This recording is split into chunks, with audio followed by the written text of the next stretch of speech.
Okay, we're going back on record with the Jefferson County Grand Jury at 11:15, September 21st. We still have Detective Jeff Ball, who's been sworn. Detective Ball, part of your investigation, did that include reviewing all of the interviews of first of all, the 7 officers that have been conducted, and then some others. Yes. So, go ahead and begin with the first interview. Yes, the first interview we're going to listen to today is with Sergeant John Mattingly. This interview was conducted on March the 25th. It was conducted by the Louisville Metro Police Department Public Integrity Unit. The officers conducting the interview are Sergeant Amanda Seeley and Sergeant Jason Vance. March 25th.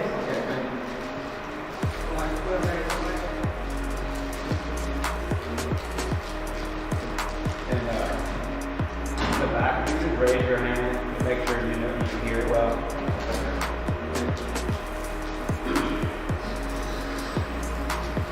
Sergeant Amanda Seeley of the Louisville Metro Police Department's Public Integrity Unit. Today's date is Wednesday, March 25th, 2020. The current time is 12:55 hours. We are present at 3672 Taylor Boulevard in the Public Integrity Office. This will be a recorded statement from Sergeant John Mattingly. The statement is in reference to PIU case number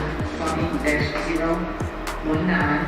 Present with me are Sergeant John Mattingly, Attorney Steve Shoring, and Sergeant Jason Vance of the Public Integrity Unit. Sergeant, are you ready to stand as being video and audio taped? Yes. Does this meet with your approval? Yes. Please state your full name and spell your last name. Jonathan Mattingly, Mattingly. What is your code number? 2465. And where are you currently assigned? The CID Interdiction Squad. How long have you been with that unit? Up in that narcotics before they changed or since they've changed it? Either. Been up narcotics since November 2016. And how long have you been on the department? Since June 2000. Yeah. Are you under the influence of alcohol, drugs, or any other intoxicants at this time? No. Are you taking any kind of medication that would affect your judgment or ability to think clearly? No. The next 4 questions are in the emergency actual incident night on March the 13th at Springfield Drive about your uniform and treatment. Did you sustain any injuries during this situation? Yes. Please describe.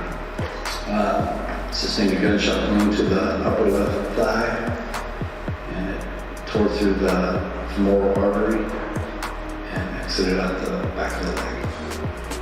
Did you receive medical treatment? Did. Where and by whom? University of Louisville Hospital by the trauma team. There's several doctors out. I don't know the names. What type of uniform or clothing were you wearing at the time of this incident? You shouldn't give you from like the bottom up what I had on or something. Had a black Under Armour boots on, gray pants, a black 3/4 zip Nike pullover, and I had my tactical vest on with some police on the front and back. Displays that.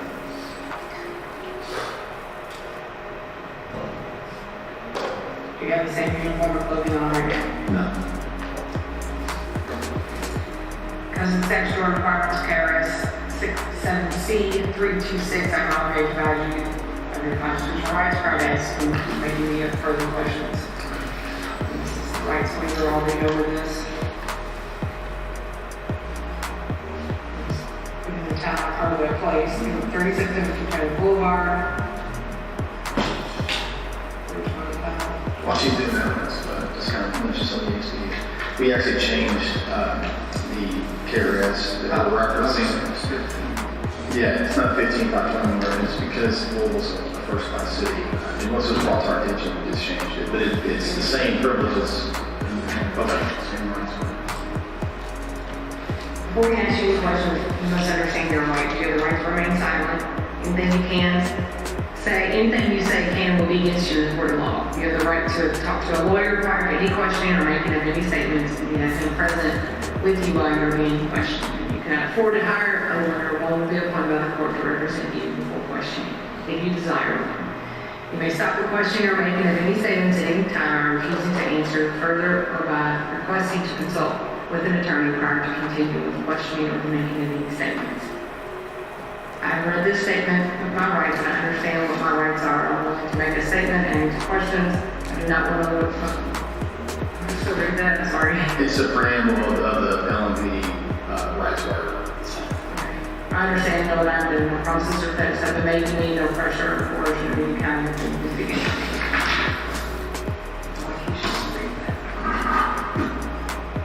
And all it says is basically that you're Yeah. agreeing to those terms.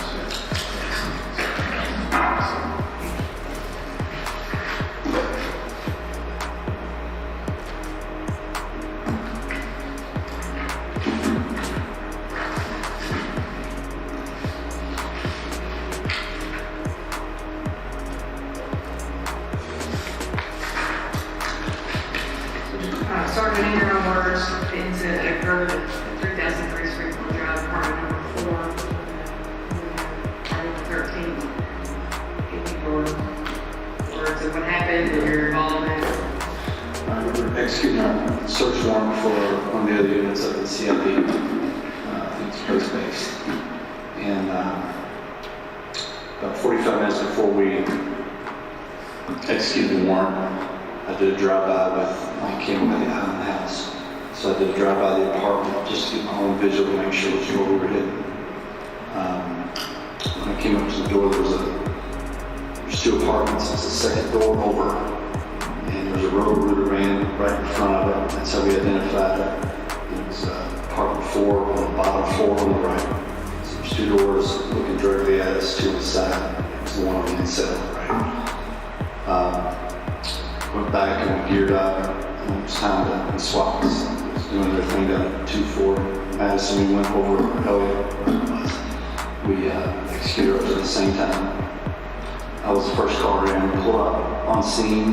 When we got there was a vehicle that hadn't been there prior to me coming through. It was around 2004 Toyota Sequoia. It was white and cream color. I pulled behind it and exited my vehicle. I cleared that car to make sure nobody was in it since it wasn't there prior. That time I went around the front of it, cut between the cars. We made our approach to the apartment.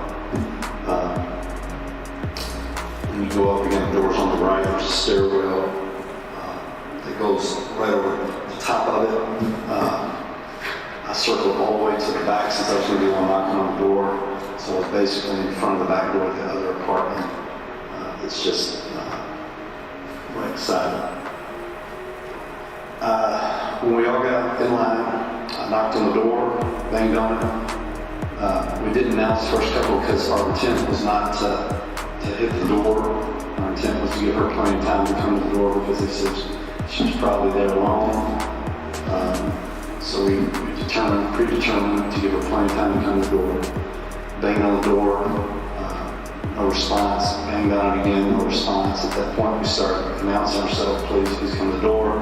Please, we have a search warrant. While we're doing this, there was a neighbor or somebody upstairs, right on the staircase, and started arguing with Detective Anderson and Lieutenant Hoover. And they were both giving commands to go back into his apartment. And he kept saying, I wasn't really paying attention, but he was saying something about leaving a girl alone or something like that. But while he was doing that, we were still announcing police, come to the door, police search warrant. When we banged, I probably banged on the door six or seven different time periods. Not 6 or 7 times, but 6 or 7 different times. It seems like I'm turning into a doorway. Probably lasted between 45 seconds and a minute. Banging on the door, and at that time I looked back at Lieutenant Hoover and he says, let's go ahead and hit it. Because at one point, probably after about the third time we banged, Mike was standing at the door and he says, I can hear something inside, I think they're coming to the door, so we thought they'd come to the door. And then we didn't hear anything else, so we kept banging and announcing. And at that point, then Hoover said, go ahead and hit it. So I looked at Mike and said, go ahead. So he hits the first time, and hits right on the door handle, didn't move the door. And every time he hits, people are announcing, please search him, please search him. Second time he hits the good spot, and it almost knocks the door open. You can see, I could see the deadbolt at an angle, and I could see a crack in the door leading into the apartment. So I said, this one's gonna go. So he hit the third time, and as soon as he hit the door, came open, please search warrant, please search warrant. I go around the corner, I can see, I clear the living room on the right-hand side where you can see the sliding glass door. As I turned the corner, as soon as I cleared the threshold of the front door, I could see down the hallway. My mind worked so quick in the situation, so real. Because as soon as I cleared it, I'm face on about probably 20 feet away, right down the hallway. There's a bedroom door on the right. There's a male and a female. The male's closest to the door, so it's to my right. And as I turn the doorway, he's in a stretched out position with his hands with a gun. And as soon as I clear, he fires. And it was almost like at the shooting range where two things flip at the same time. You got to shoot, no shoot. I mean, they were like shoulder to shoulder. My mind's going, this ain't right. Something's off here. Because all the doors I've made entry in, I've never seen this. And so I hit this corner and it goes boom. And as soon as the shot hit, I could feel the heat in my leg. And so I just returned fire. I got 4 rounds off. And it was like simultaneous. Boom, boom, boom, boom, boom. And then I went back and went down on the side of the door and then reached around. I think I got 2 more off around the corner of the door. And then I could really feel the blood in my legs. So I reached out and felt it. My hand was full of blood. I knew it hit my femoral at that point. So I scooted back on my butt and I yelled at them, I've been hit my femoral. And I scooted back, and I think at that time Miles slid up. I'm not sure. I think he was over my left shoulder behind me. I'm not sure what he was seeing. I know Tony was behind me. Mike was to the right of the door through him. It was Brett, Hoover, and Campbell had come up around the corner at that point from the stairs. So I'm assuming Miles was behind me because I think he was there in front of me. And so I slid back on my butt to get out of the line of fire. And for a second, I had let go of my gun. And I realized what I did, so I reached out and grabbed my gun and pulled it back. And I was like, I can't stay here. So I stood up and I hobbled out across from the door and went to where the curb is, where you step off in between the cars. And I guess Mike Campbell had stumbled. I think he stepped back when the shots fired and assumed fell off the curb. Because when I went to go through the cars, I looked down and was like, my mouth's going, why are you on the ground? And I tripped over and fell off the curb or something. At that point, I holstered my gun and scooted to the edge of the car, and then Hoover came out and grabbed my vest from behind and pulled me. And that's it, as far as you'll need, since that was the contact with the suspect. I do remember when I went on the ground, I don't remember any, right there in that doorway, the breezeway, I don't really remember shots fired, because I remember I was thinking this. I was putting pressure on this, and I gotta get that way. But I do remember when I tripped, by the time I went out, and I stepped off the curb and tripped over him, I remember as soon as I hit the ground and holstered, I could hear all of a sudden boom, boom, boom, boom, boom, boom, several shots at that point, it seemed like men. And my mind couldn't play tricks on me, but I'm sure it was me when I hit the ground because I was still by myself. And then as I scooted out, Hoover grabbed me, and it seemed like it got quiet after that. We get to the edge, and I said, man, I've been hitting my femoral, I need a tourniquet. So Hoover said, I don't have one. He grabbed his belt, he put it on, and he squeezed it, and I remember reaching out and said, it's not tight enough, and I need a tourniquet. And about that time, Tony James shows up, kind of going back and forth, and he comes with one. He ended up having on his vest. He goes and puts his gloves on, and Hoover says, fuck your gloves, grabs the tourniquet, slides it on my leg. They start tightening up. I think somebody stepped on this hit, pushed down, somebody pushed on the leg. I can't really remember who it was, but I remember them squeezing it. And I said, I need a knife to cut this off, see where it's at. Somebody found a my account somewhere, and they started cutting the pan back off. Now I kept going, did anybody call for EMS? Because they're just a quarter mile down the road with that. I kept going, where's EMS? And so I got my radio trying to call, but apparently they had some kind of standoff on channel 2 or the main channel was on. So they just got some clicks, they didn't know what I was saying. Then I could hear Brett yell 10:30 on the radio. And as they're squeezing that, I lay back, I could hear him yell 10:30. Then I hear the B car getting there not too long after that. And I can remember Hoover saying, time to ram the gate. And so then Brett, I could hear him yelling at him on the radio, ram the gate. And then I hear the gate get ran. EMS still hadn't gotten there. I kept going, where's EMS? Where the fuck is EMS at? Because the pain wasn't really shut. It was up in the groin and the back. And I'm thinking, man, at this point, okay, we got the tourniquet on, I'm good. Now we got to get this leg, glue leg. So at some point, EMS shows up. It seemed like forever. I don't know how long it's like. They finally showed up, and I remember them saying, "It's getting in the car, getting up." They kept saying, "Do you want to go in the car to Universal?" I knew EMS was so close, and they had stuff we did. So I was like, "No, let's just wait for them. They've got to be here," he said. And so finally, they show up. They say, "Throw him in my car." I said, "Throw him in my car." I remember walking to a car, so I'm not getting in that back seat because I had my leg, I couldn't get down and back up. And so I said, "Put him in the trunk." I remember hearing that, and the trunk was bottom. And Hoover was like, "No," and he went to shut the trunk, there was some gun kids hanging out. So they shut it down, put me on the trunk, or shut the trunk, started picking me up, and Hoover has my legs, and the guy in the back didn't lift my back up right, and I almost went to the ground. And then he put some big, Hoover said, "Get underneath his arms." So they put me on the trunk. I'm holding on to it as we're driving toward the gate, and I saw the EMS guy walking toward me. And I made contact with them prior to make sure they were our EMS drivers. And the young guy's walking toward me with his bag on his shoulder. And as I'm looking, I see the EMS wagon start to back up and go the other way, leave us. And I yelled at him and I said, "Where the fuck is he going?" And he's like, I said, "Call him on the radio." He said, "I tried." He didn't answer. I said, "Try again." So he tried again, all of a sudden he stopped. And the EMS starts coming back. So we get up to the front to where the gate's at.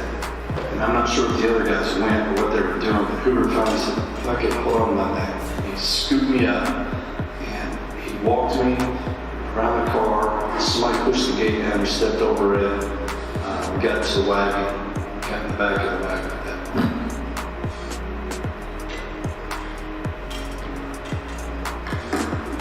We've got a couple photos the same. It's kind of a reference.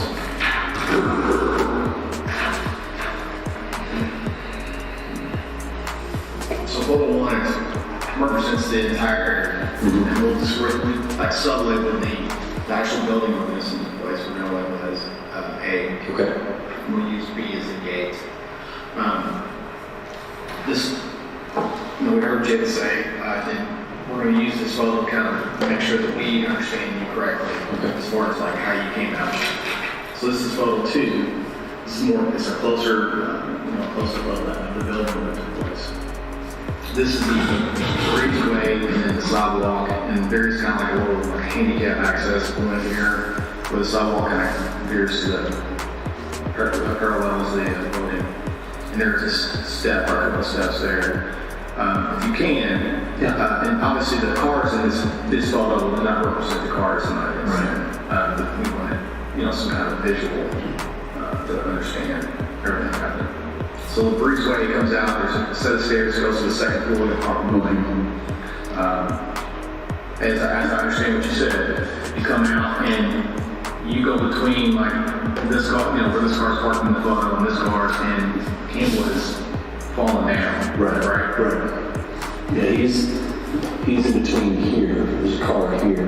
When I come out, step off this curb and go in between here.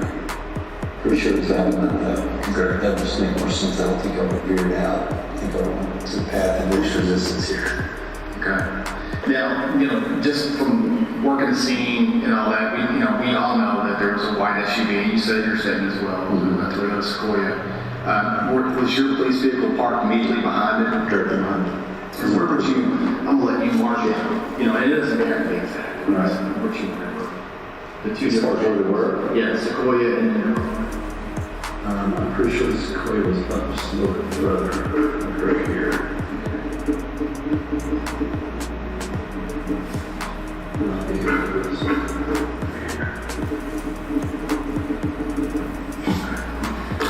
and then, so where do you think the first aid was given? I mean, if you had to guess. If I had to guess, it's right here.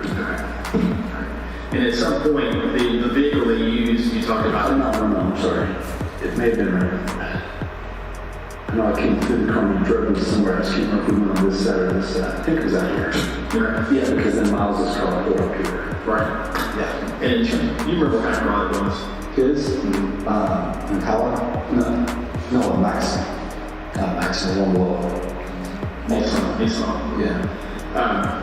So they used that car to put you on the back on top of the deck lid. Right. And it kind of like helping you carry you. Right, so carrying that far. Right. Because it's, you know, see this first photo, I mean, it's pretty pretty long. Yeah, it wouldn't be very efficient for someone to carry. Yeah. So, and I held onto the black, there's like a radio antenna, there's a black flap. I held on to that. I remember that.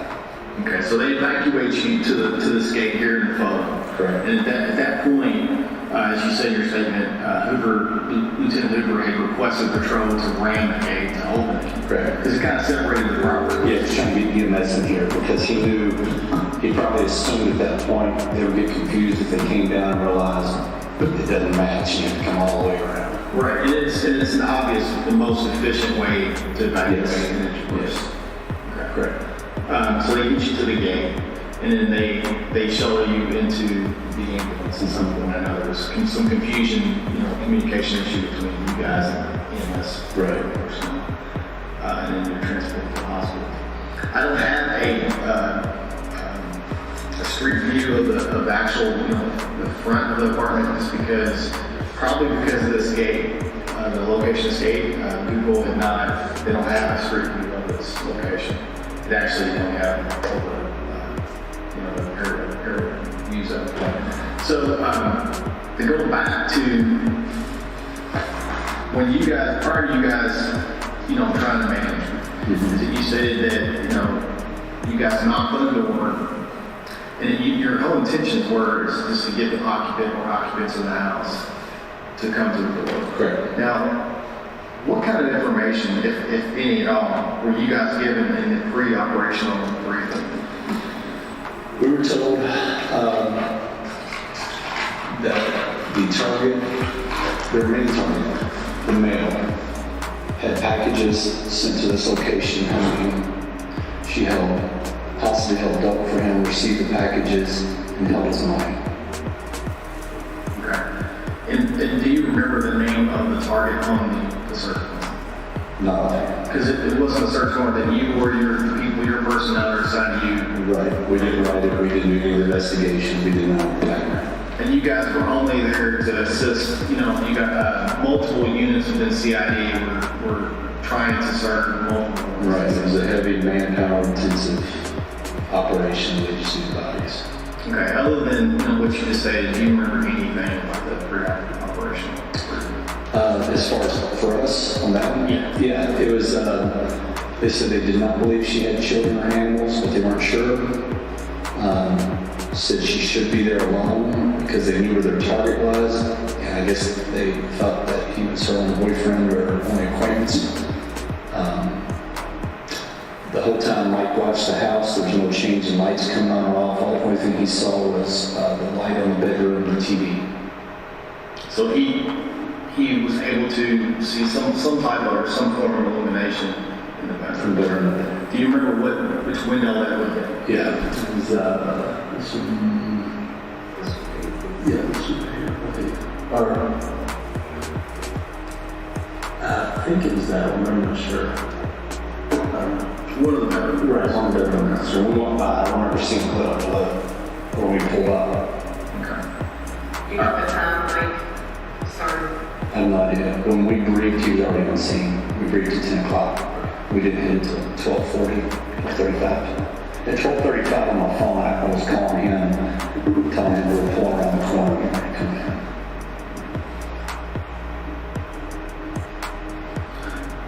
And Detective Campbell knew that it was parked before. He was given all that information. Right.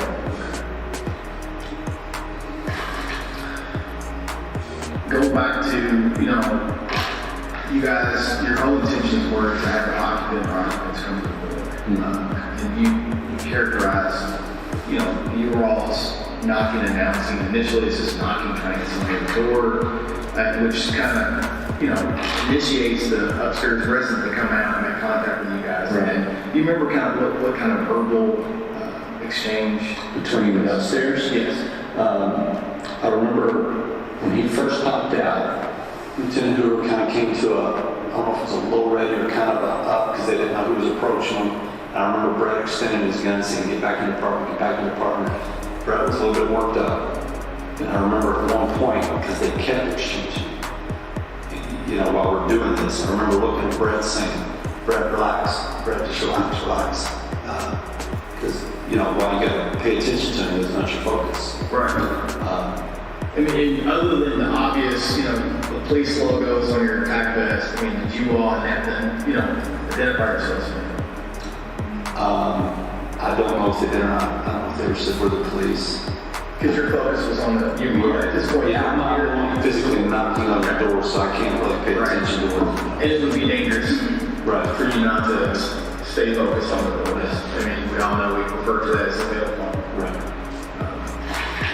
So, at some point, Lieutenant Hoover decides that, you guys have waited too long, or, you've allowed a pretty sizable amount of time to go by. More than enough time for the average person, or even the visiting person to get to the door. Right. That's long. So the decision's made that you all are going to force entry into the house. So you kind of went through what Nobles did as far as how you forced the entry into the apartment. And you said you kind of split the pie, you're declaring the immediate threat to your right, and you come back to center, which is what we're trying to do. And at the point that you come back to center, how much exposure do you think you had as far as like blading that, that whatever cover you can get in that entryway, which is not much. Right. I bladed the cover until I could until the hallway meets the door. You couldn't see any more from where I was standing. So at that point, I had to step out in front of the doorway into that clearance area. So, and that's when you see male and female almost parallel, or yeah, they're perpendicular to each other, side by side, shoulder to shoulder. It was really almost like they were together. Again, my brain was going, what is this? Is it normal? It's not the normal way people would stand in a house together. And talking about that hallway, was it illuminated? It was enough where I could see him. I did not turn my gun light on, which I'm thankful. So his gun wasn't more attractive where my light was. I don't know if people had theirs on behind me. I could see enough to see a male on the right, a female on the left. Could I identify their faces? No. But I could actually see the handgun in his hand. I remember seeing the barrel of that as soon as we turned that corner. And as soon as it did, the flash and the heat. And talking about, that's instance, your backdrop is an illuminated breezeway. Correct? And if you have a dark space, you have a door that's now open, and you have illumination behind you, whether you had your tactical light on, whether it's not behind you, in your experience, I guess what I'm asking, you would be illuminated. Yes, I would have the outline on me. Right. So, and you just said this, you saw the muzzle flash, and then you feel the gunshot. Yeah, it's the same time. Yeah, there's no difference in time. Do you know whether or not you kind of described that you were on your butt in some position, and then you scoot back at some point, but did you immediately drop down? No. I got 4 rounds off, I know that. As soon as it did, as soon as he fired, I fired back. Boom, boom, boom, boom. I stepped back and went down. I don't know if my leg gave out or if I just instinct from the 4 standing, 2 kneeling like we do. I don't know, and just get off the center. I don't know if that just kicked in. I got off center, got behind the door, but I know I went to the left and went down. I'm not sure how. And then just came around and got two off. And then just got out of the car. Just let them take over.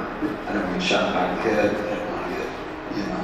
Right, and that was kind of what I was getting to, is that, you know, because of your positioning, you know, initially when you're shot, and then rightfully so, you're returning fire, you just said you made a conscious decision, you know, I'm now injured, I need to move so they can protect themselves and me as well. And I don't want to put words in your mouth. No, that's it. Okay. That was it. So I need to get out of their way to do whatever they need to do, and I didn't want to take one from them. right. I mean, all that comes into play in your head. Like I said, your brain is working unbelievably quick. And we all want to stress we lose our fine motor skills. You know, Yeah. things kind of narrow down. So you're pulled in. We're referred to the door as we face it, so left, right. So at this point, you're always on the left-hand side of the door. Correct. Nose is always on the right. Right. And you believe the time of the shooting that Tony James and Moss Costa overlapped, On my left, yes. Okay. Behind me. Okay, so it'd be To on my the left. left. On my left. Okay, we're left. Okay. Yes. So, at some point, you know, I know we learned from the witness interviews that Tony had a ballistic shield. You know, whether that was utilized at all, you just got it right. Yeah, I don't know. Okay. But at some point, I never saw Tony. The only face I saw that I made out clear, again, everything was kind of like shadows to me as far as who was here. I remember somebody over here, which was probably Hoover because he probably followed me out. But as I got up and left, I looked to my left to try to cross the doorway to get across. And I don't remember seeing the door, but I saw Mike underneath the stairwell. The stairwell here is the door here. And I remember him, I remember him cross down. I remember seeing his face. That's the only face I saw until I saw Kim on the ground. Those are the only two faces I recognized as I was going out. just because your position, you know. Right. Are you aware whether or not there was officers with you that returned fire?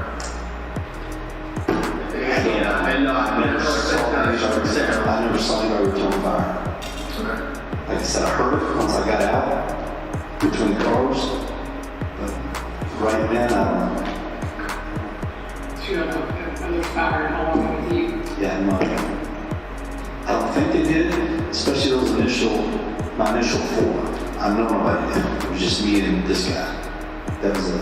Other than that, after that, I'm not really sure. But at that point, do you think anyone would have a position where they could? They were shot. Okay. Yeah. Right. I just want to real quick, because I just made it up, we initially were talking about seeking the door. So did the door come all the way off its hinges? It went fast and went from right to left. So it opened from left to right and opened all the way out. It was Down the wild. back? I don't remember bouncing back.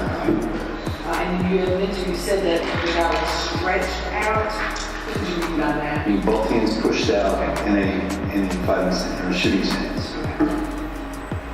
Do you remember them, the occupants, saying anything to you? Nothing. Was it like it, so you kind of heard Yes. some talking, which didn't make out what that was in? Not sure he heard it.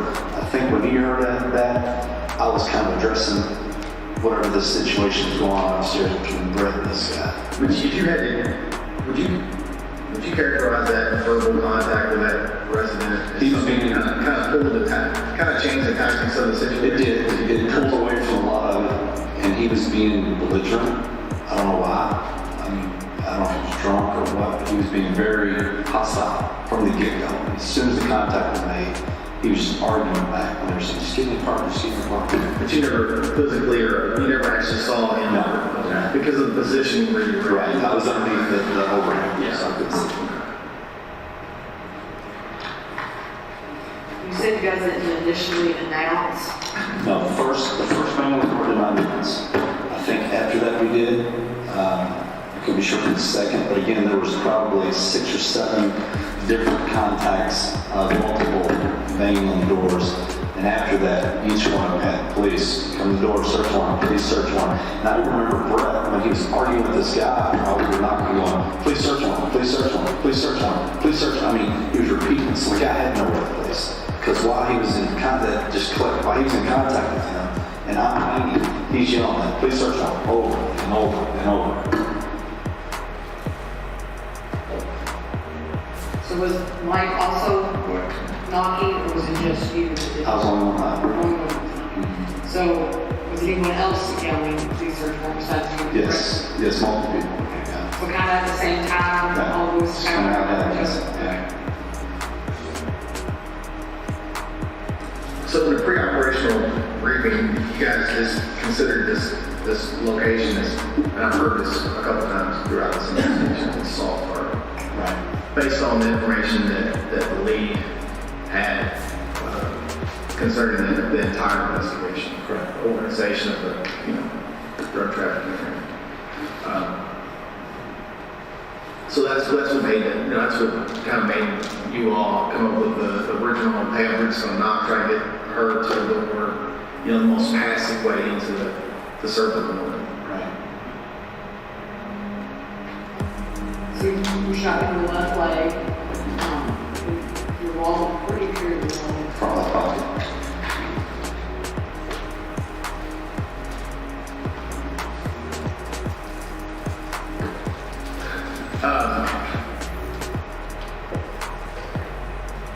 What do you keep in the other than Bank cards, credit cards, money.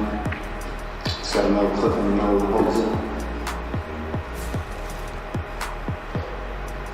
And you carry your wallet front pocket for what reason? Some guys do. The back hurts, wearing the back hurts my back. And I remember in the EMS, I forgot this, in the EMS, the only thing left on my pants was basically what was tied under the tourniquet and what they couldn't get out of the top. My wallet was flipped inside out, or my pant pocket was flipped inside out. And I remember ripping my pocket open and pulling my wallet out and handing it to Tony. Because I didn't want it to get lost. And I didn't realize a bullet had gone through it at that point. And I handed it to Tony and I pulled up my ring and I did my main belt, took my vest off. And just I didn't want this stuff get lost. And then eventually Tony realized, or somebody realized there was a hole in it. For ET to get. CSU did that at the hospital, right? Did Tony ride down with you? He did.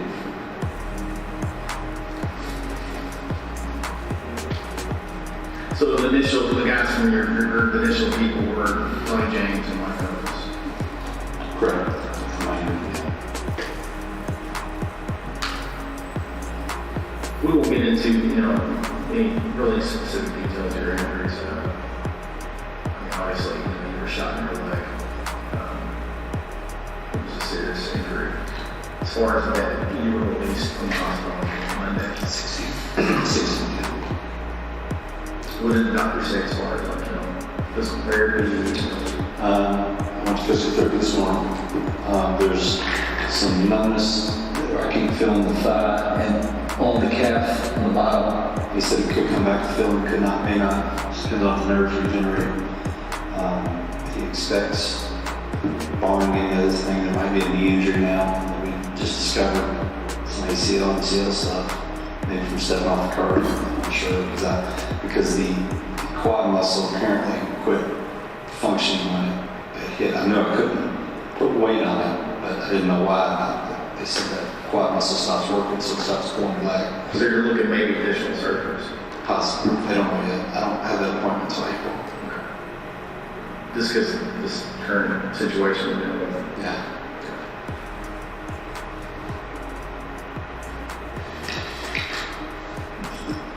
Is there any questions we have asked you that's important to us? I think so. Steve, you have anything? Just to clarify, if the briefing prior to the execution search warrant, was the warrant authorized, was it not, or was it not?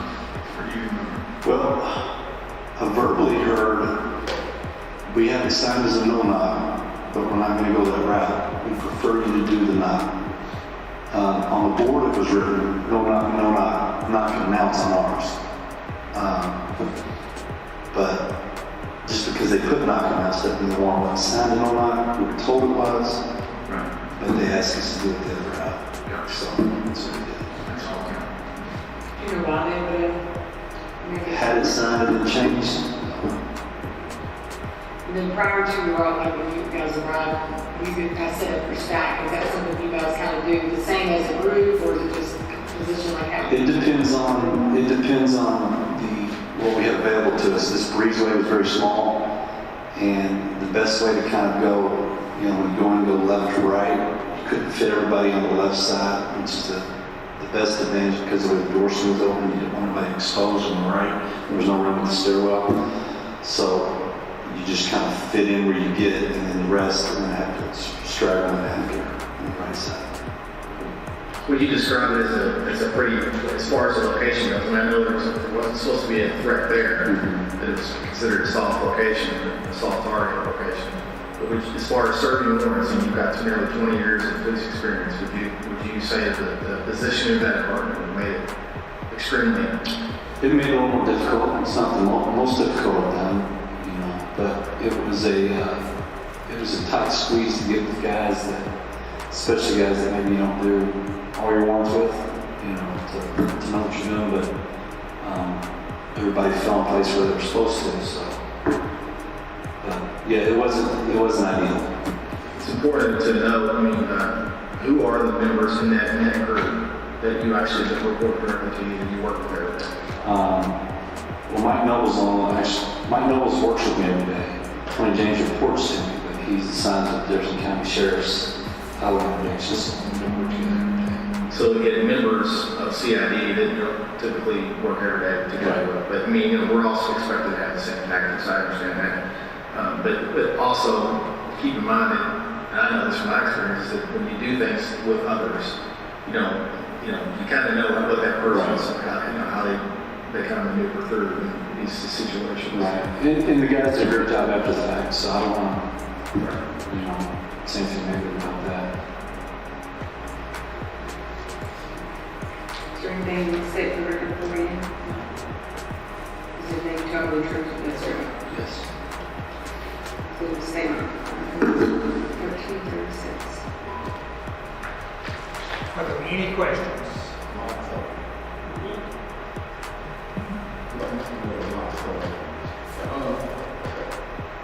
It sounds to me like this was a little bit confusing. Like members of the odd around two, and eventually put together, and then they went after They all were investigators assigned to the Interdictions Division, but as Sergeant Manley said, they all had worked together. The next thing is, what he was saying, it sounded to me as if he actually made it into the apartment. Because it sounded like he said he saw the living room, it was clear. And then he saw the guy with the gun. And as he was trying to exit, this was early on in the statement. As he was crossing the threshold. After he cleared the room. Excuse me for interrupting. You all, you'll have all the time to discuss with each other during your deliberations. But right now, we're asking if you have specific questions for Detective Paul about this interview. Good. My next question. Okay, hold on. My understanding was Sergeant Manley's. He's here, the door's breached, the door comes open. He looks as far as he can hear for the door. The door's here. At some point,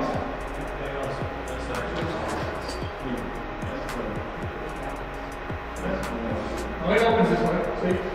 Yeah, it's up in there. Here goes this way. This is the door itself. This is the door. So he's here, as the door being open. Okay. Doors are breached. Door comes open. He kind of looks this way, best he can. He talks about asking that question. He steps in here. Kind of see that hallway. Right now the door's open a little bit farther than this. He looks here.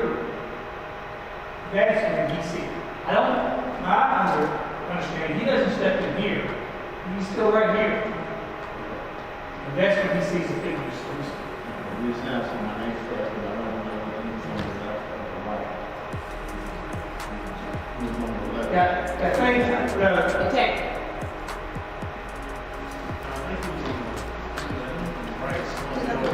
If you're on the left, the thing turns up to the left, put it in the living room, then you look in the house.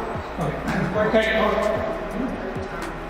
I'm going to read from here, the transcript from Sergeant Anderson's state, so not my interpretation, but his words that he. The transcript of this interview we just played. Okay, second time hits the good spot and almost knocks the door.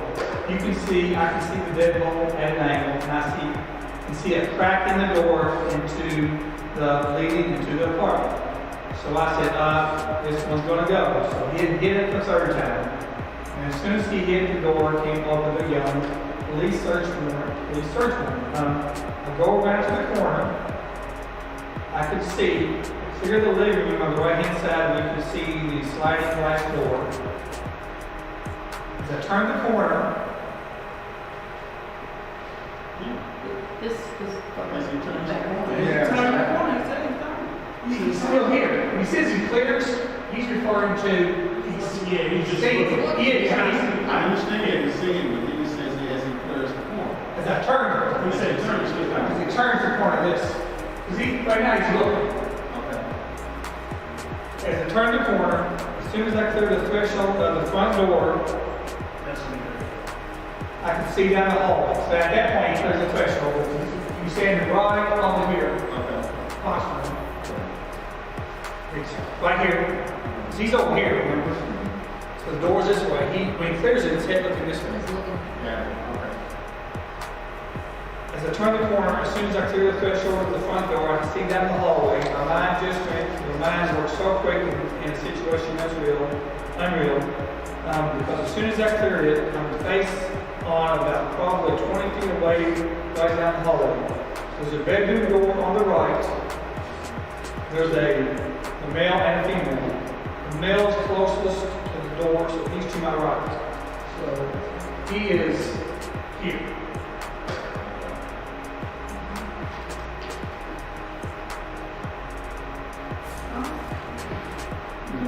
And as I turn the doorway, and as I turn the doorway, he's in a stretched out position with his hands with the gun. He's this door here. The male suddenly come up to the door on the right. He mentions that it's this door here. He says the male suddenly closest to that door. Stretched like this. But that's kind of, Well, he backs up. Previously he said he sees with the male and a female. All the time.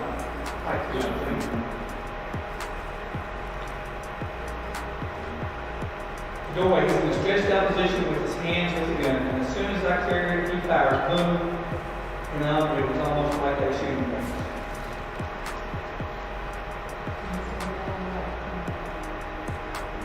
Sorry? Yeah, looking down the door, looking at the hallway, this way. The male, female, the male is on the right, closest to this door. Yes.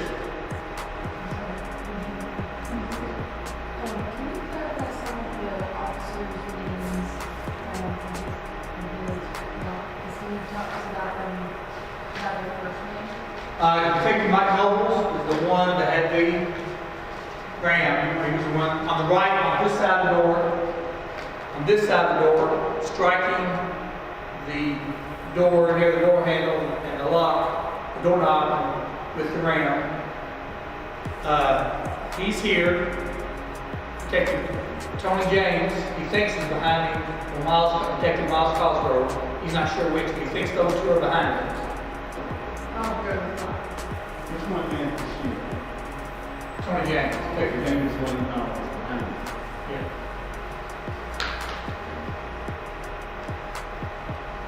I do have a question. Is it normal for them to be standing on the pad while they getting the door? Yeah, I get it. That's and because of security, if this was a wider, just from my experiences, if this is a wider area, the only person who would have been here, and they would all gone in an ideal situation, you know, as a unit. So they were playing. So they were playing. So technically, it would be that the one that had the shield should have been in first, right? So he should have been in front of them. That's a question. For them. Yeah, because that's, like you mentioned earlier, maybe that would be better tactics, but it's not for us to judge right now. For me to judge. Right. We're trying to present this. Is it enough for our company? Maybe, I think he's right in the dude. I can't swear to it, I think he's right. What's the first name? Sean, Lieutenant Sean Hill. And we think he's back here. He's back to the back of the staff. So we're approximately. So from what you're seeing, there was a conversation going on with the guy about studying while they were doing the banging on the door. So that was a promotion. The whole time. Right. And you'll hear some additional statements related to that, about what was upstairs.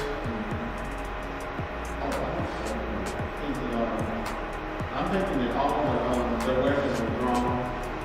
They had a gun down.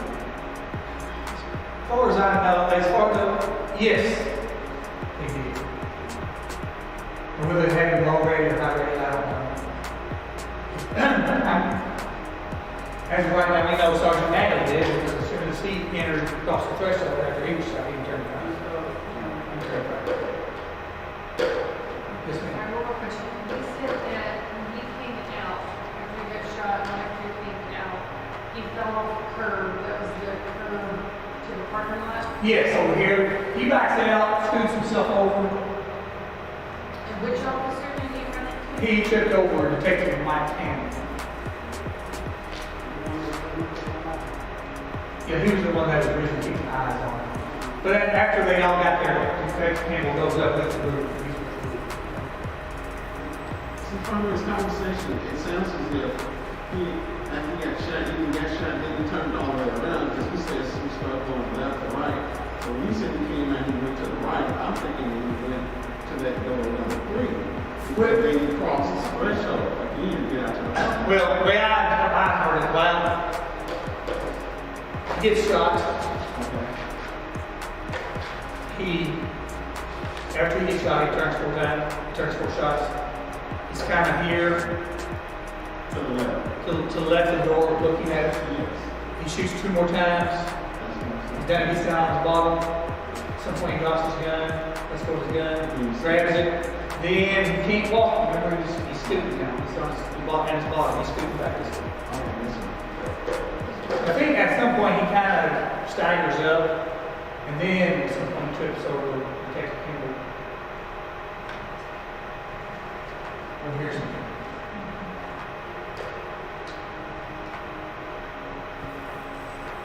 Any other questions?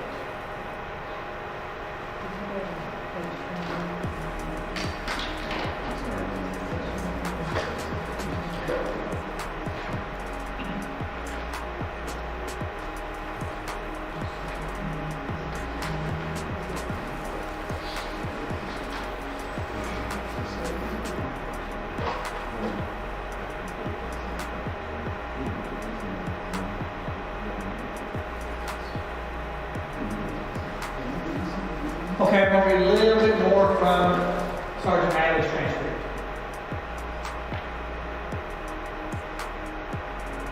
So at some point, I had not really learned from the witness interviews that Tommy held a business shield. Do you know whether that was utilized at all? You just got the man. Yeah, I don't know. Okay, but at some point, I never saw Tommy. The only face I saw that I could made out there again, everything was kind of like shadows to me as far as he was there. Remember somebody over here, which is probably Hoover, because he probably followed me out. As I got up and left, I looked to my left to try to cross the doorway to get across. So this one, this one. Right, he said get across the door. And I don't remember seeing in the door, but I saw Mike underneath the stairwell, Mike Nobles. The stairwell. Yeah, the stairwell like this. Right. The stairwell, here's the door here, and I remember him crouched. Okay. So as he's leaving, he's Hoover's behind me, Madeline's going this way. He crosses the threshold. He sees Nobles underneath that stairwell. Because remember, he drops the ram. He's yeah. Right. No, yeah, I remember him crouched down. I remember seeing his face. It's the only face I saw until I saw a candle on the ground. Those are the only two faces I recognized as I was going on. Just because your position in the way, right. Are you aware whether or not there was officers with you that returned fire? I don't know. Again, you don't know. I never saw them.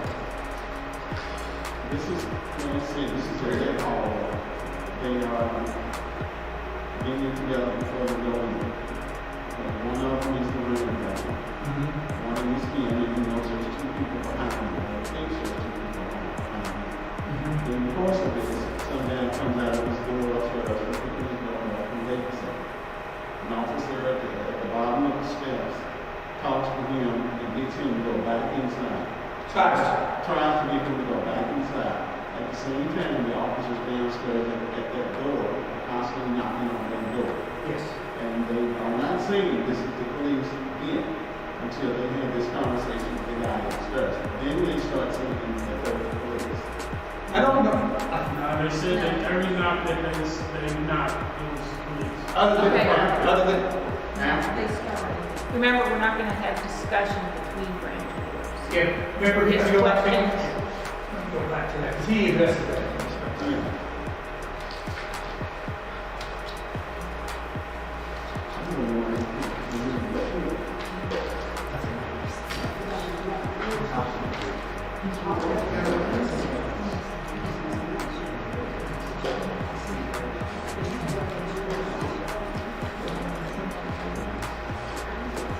Okay, here we go.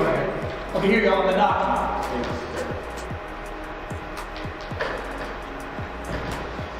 Okay, while he was in contact with him, and the guy said, now banging, he's yelling back. Please search him over and over and over. So was Mike Nobles also knocking, or was it just you that did it? I was the only one that knocked. Only one that was knocking. So was anyone else yelling, police search him besides you and Greg, Detective Vance? Yes, multiple people. Okay, yes, kind of at the same time, yeah. All the voices kind of how it happens. Carrying each other over, okay. So it was,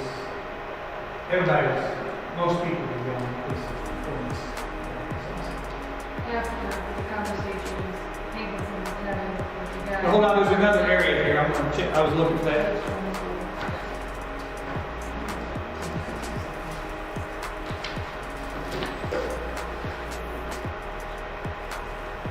Okay, so you said you guys didn't initially announce. No, the first bang on the door did not announce. I think after that we did, and I couldn't be sure for the second. But again, there was probably 6 or 7 different contacts, multiple banging on the doors. And after that, each one of them had, please come to the door, search one, please search one. And I even remember Brett when he was arguing with this guy, when we were knocking on him, please search one, please search one, please search one, please search. And he was repeating this. The guy had to know him, please. So from what I interpret what he said, they were after the first knock they didn't announce, and after that, they searched one, they searched one. There was some confusion. I'm sorry? There was some confusion because they were talking to them upstairs. Hankinson was talking, and you hear later that Lieutenant Hoover, Sergeant, I don't know who Madden said it. Lieutenant Hoover kind of tells Hankinson, leave it alone, let's just focus on He was this. the one who was Which one took the temperature of the condom? It was there, not the shield. On this, okay.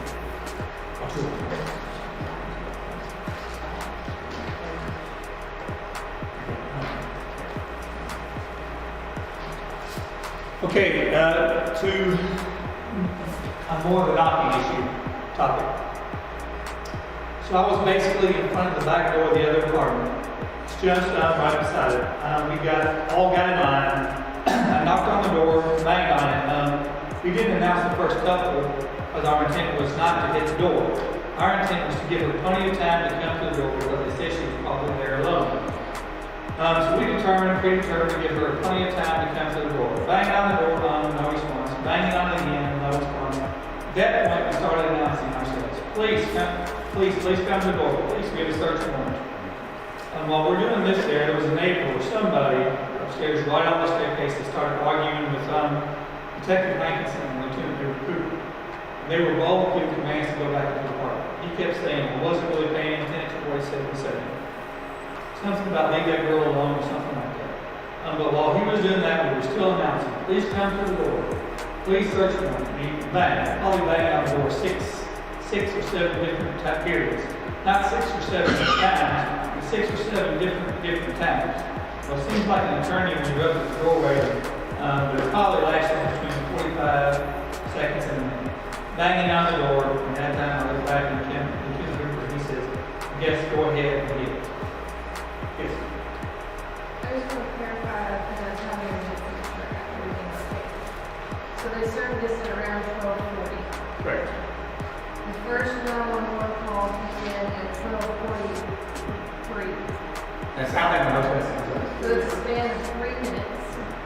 When they saw, the only light they saw on was in the very back of the apartment, which was a TV, so assuming that person was in bed.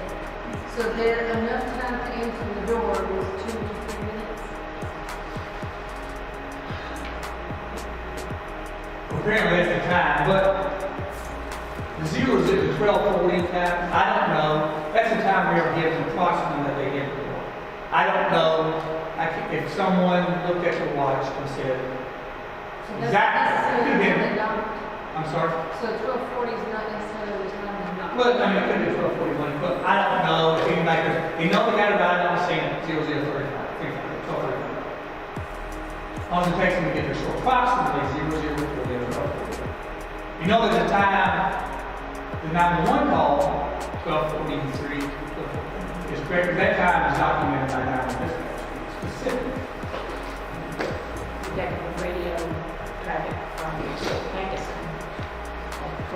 Yeah, that's right. Also, Detective Hankinson radio call came out at 0043, 12:43, I think in 12 seconds. So all that happened 2 to 3 minutes. 2 to 3 minutes. That's Knocking, approaching the door knocking, gunfire exchange, gunfire, it all went pretty quick. I know she said in there that as they were knocking and having this conversation, that the guy expressed that everybody was getting on. Yeah, that's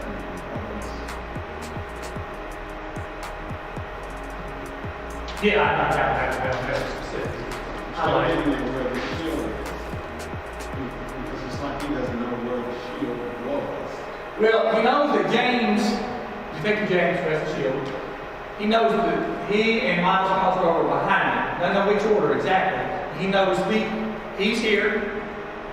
He knows James and Detective Cosgrove are behind him somewhere. He knows that James has the shield. But, I don't know why Detective James wasn't.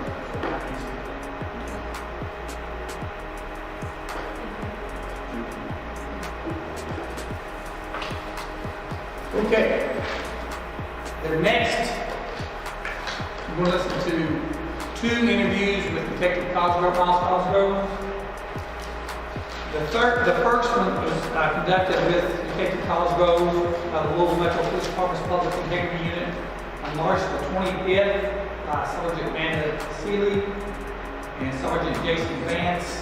And I'll remind you when it comes up, but the second interview was conducted with Detective Cosgrove on September 18th by myself at our office in Franklin.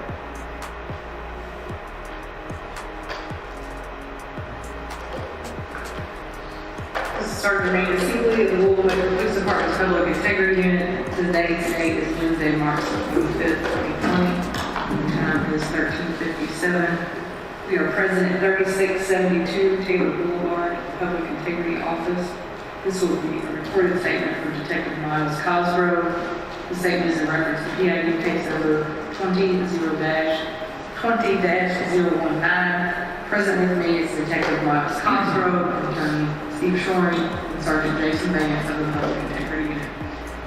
Detective, are you aware that this statement is being video and audio taped? Yes, ma'am. Does this meet with your approval? Yes, ma'am. Please state your full name and spell your last name. Full name is Miles Cosgrove, last name Cosgrove. What is your code number? 7519 Where are you currently assigned? to narcotics, or correction, it's now called,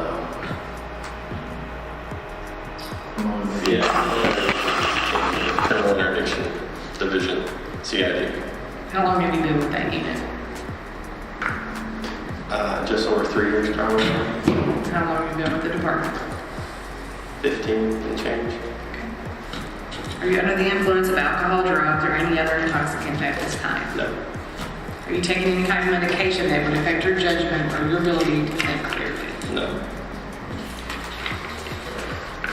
These next set of questions are in reference to the actual incident evening of March 13th, 2020 at the Springfield Address. Did you sustain any injuries during the situation? no, Receive any medical treatment? no. What type of uniform or clothing were you wearing at the time of this incident?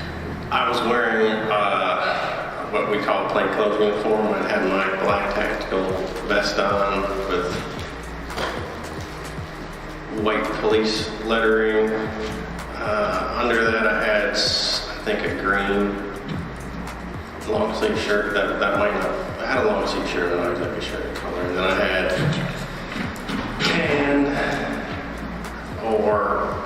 tan brownish colored 511 pants, cargo pants, something like that. Okay. Do you have the same uniform or clothing on right now?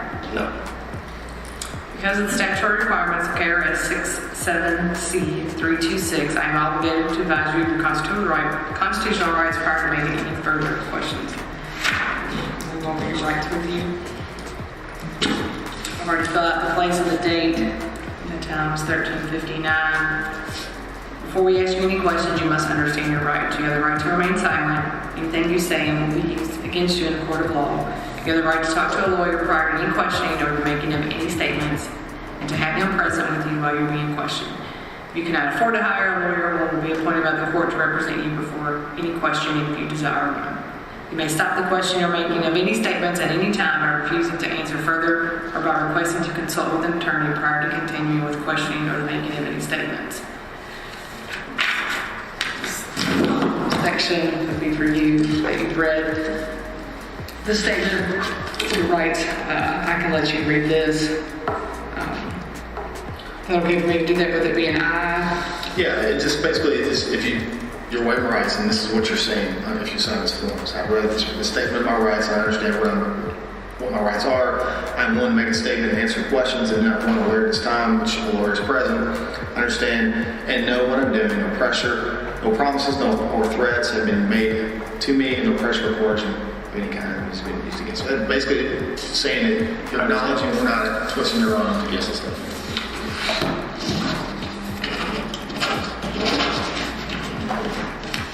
I don't know what kind of I understand. It's not good for you.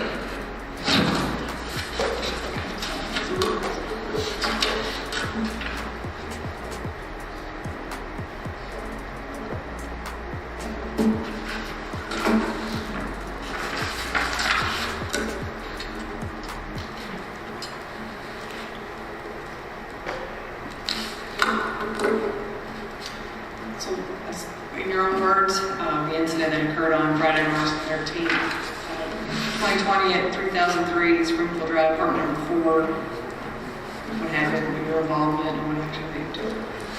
All right. I'll start from, I guess, the roll call room. So at approximately 10 o'clock, we were told to, all of the narcotics or CID was told to meet in the roll call room to assist the place-based unit with several warrants that they were briefing.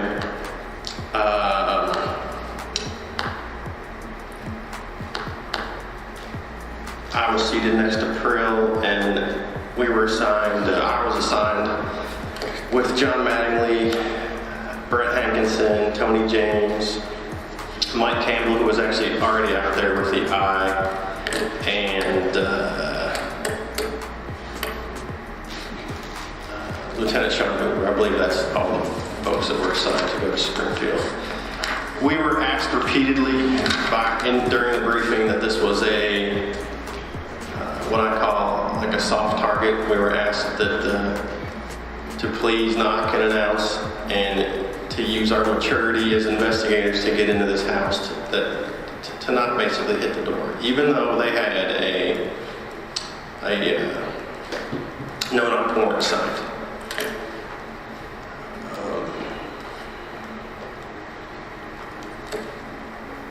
So after the briefing, there was probably an hour or so for people to rally up at certain locations. And I proceeded to go to a church located on, I'm not really familiar with this area, like Manslick Road, St. Andrew's Church Road, where we were all to rally up. Our group was to rally up to go to our location. And we waited in this lot for half an hour or so. And while waiting at the lot, John Mattingly drove by the address to confirm where we were going. And Mike Campbell was on the eye, and I'd spoken to him, and he explained, where we were going as well. The route up to this place was explained to us as kind of tricky to get to due to how large the parking lot was for these various apartment complexes that were up there. So we wait in the parking lot for half an hour or so, and while in the parking lot, EMS is there waiting for us.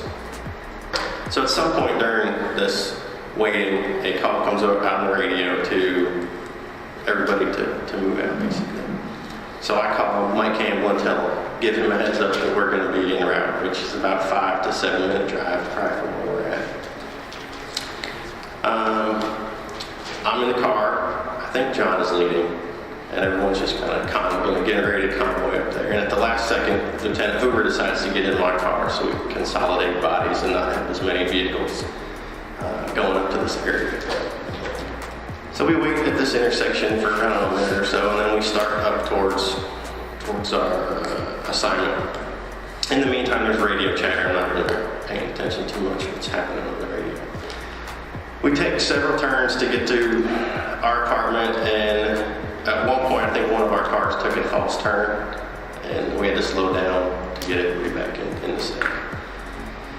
We get to the parking lot, our parking area, and everybody kind of peels off and parks in a close walk to the apartment. I end up parking next to a kind of a dumpster area to the right side of the building that we're going to. Everyone exits their vehicles, and we meet up more or less at the sidewalk area, sidewalk vestibule area to walk into this apartment door. I, being one of the last guys that had walked up, naturally my assignment is to cover probably the sliding glass door or the windows, exit points for people. The rest of the individuals are lining up on what I'm going to call the apartment vestibule, the entryway, kind of to the left of the stairwell that led up to the second floor. We were on the ground floor. So everyone's kind of moving to get into position, and I am standing more or less in front of the sliding glass door. And someone in our group proceeds to knock on the door and knock and announce. Typically we say police search warrant, come to the door. I'm not exactly sure what they said verbatim, but I know I did hear the words police search warrant.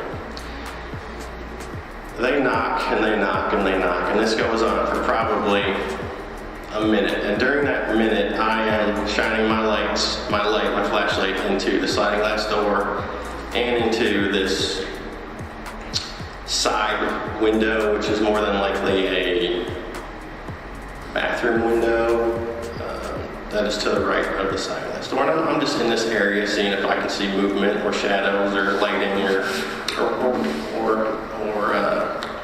or hear anything for that matter. And then I hear some challenge words. I believe Brent Hankinson is challenging somebody. So I come around from the sliding glass door because where I was initially standing, I can't see anything. So I come to kind of like where the sidewalk and the entry sidewalk meet, and I can see that Brent Hankinson is challenging a male individual who is standing in the door of an open door at the apartment directly above the apartment that they are knocking and announcing on. They have an interaction, Brent Hankinson and this gentleman upstairs who was told to go in his house. There's quite a bit of shouting going on. They're still knocking on the door, and Brent is dealing with this gentleman upstairs. It is very loud, and the gentleman upstairs says something like, and again, this is not a quote, but I hear something like, leave that girl alone, or there's a girl there, or something like that. So the command to hit the door is given by someone in the stack. At this point, 2 minutes has probably gone by, possibly 2.5 minutes has gone by. I'm still standing at the sidewalk, kind of the T intersection, at the end of the stairs, closer to the sliding glass door than I am to the front door. Most of the stick is standing to the left of the door. And the command is given to go ahead and hit the door, hit it. Mike Nobles has the ram, and it's his responsibility to now open the door. Mike Nobles hits the door once, and that's when I realized that Mike Nobles does not have what we call a cover two person, meaning that Mike Nobles is now exposed, and Mike Nobles, having a tool in his hand, a heavy ram, has no way to protect himself. So I see that Mike Nobles is in a vulnerable position, or about to be in a vulnerable position, because he doesn't have a cover person. Most of us are stacked up to the left side of this door still. Mike Nobles hits the door again. On the first hit and the second hit, the door just does this bowing, flexing. And I see that Nobles doesn't have a cover, so I am walking, speed walking, kind of fast walking to Nobles' position. Mike Nobles hits the door a third time, possibly a fourth time. I am now maybe a half step to a step behind Mike Nobles when the door actually breaches or when the door opens. Due to my position, I really don't have a good visual of inside of this apartment, because I'm looking at basically still the door from where the door opens. We call this first light, so the folks on the left side of this door would have first light, meaning that the door opens more to the left side of the door. So John Mattingly, who at the time I didn't know it was John Mattingly. John Mattingly is the first person that enters the threshold of the door. And my assignment is now to go in behind this person that goes into this apartment. So I'm probably a step, half step behind individuals that are entering this apartment complex, or this apartment. I'm immediately overwhelmed with this darkness. It is extremely dark in this apartment. As John Mattingly is more or less just past the threshold, the door frame or the doorway. I see blinding, vivid, white light. And I see blackness at the same time, this dark, deep black, and these vivid white flashes. At the same time I'm seeing these flashes, I know that John Mattingly is at my feet. I'm also not hearing anything. It is completely mute. These flashes continue, these white, vivid flashes in this darkness. And I know that someone is at my feet, and I am still at the threshold of this doorway, the threshold, the welcome mat area of this door. And John, or this person below me, is shuffling around me, moving around me, and I believe at one point I'm standing on this person that is below me. I know that someone has been shot, that John has been injured. I continue to see this blinding light, these vivid white flashes, and I see this darkness in front of me, followed by, and this is hard for me to explain, but I see this distorted, shadowy mass, this figure in front of me that is just, it's coming and going due to the flashing light. This is all happening again in seconds.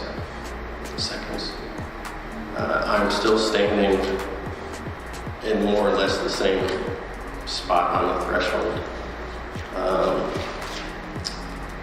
Again, I can hear nothing. It is completely muted. There is no sound. I turn and I see that John Mattingly is being pulled or scooched back or is somehow moving back from behind me.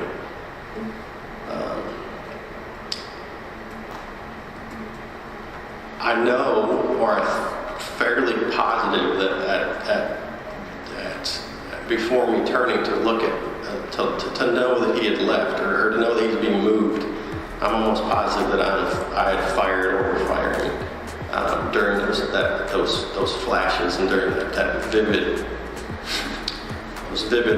white and black and gray colors I was seeing. So John is being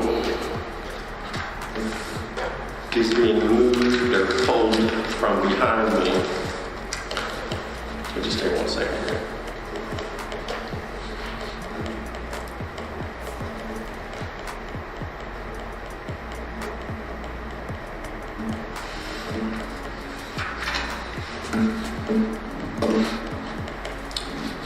So I realized that John is being moved, and I also am moving backwards or leaving the threshold, this welcome mat area of the door.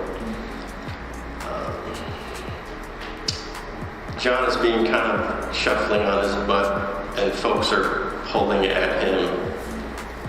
This is all occurring between the doorway and between the stairwell, so in a kind of a confined space that we're in.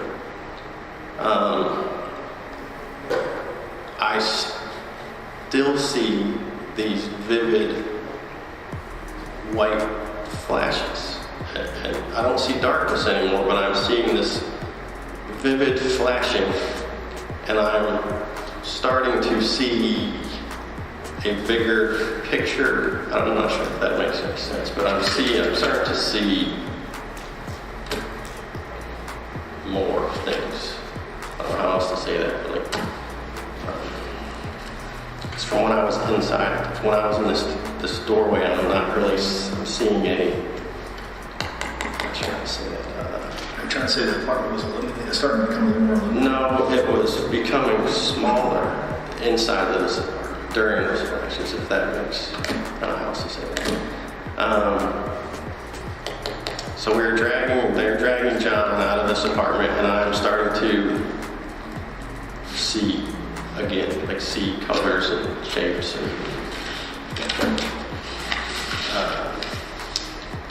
So John is drugged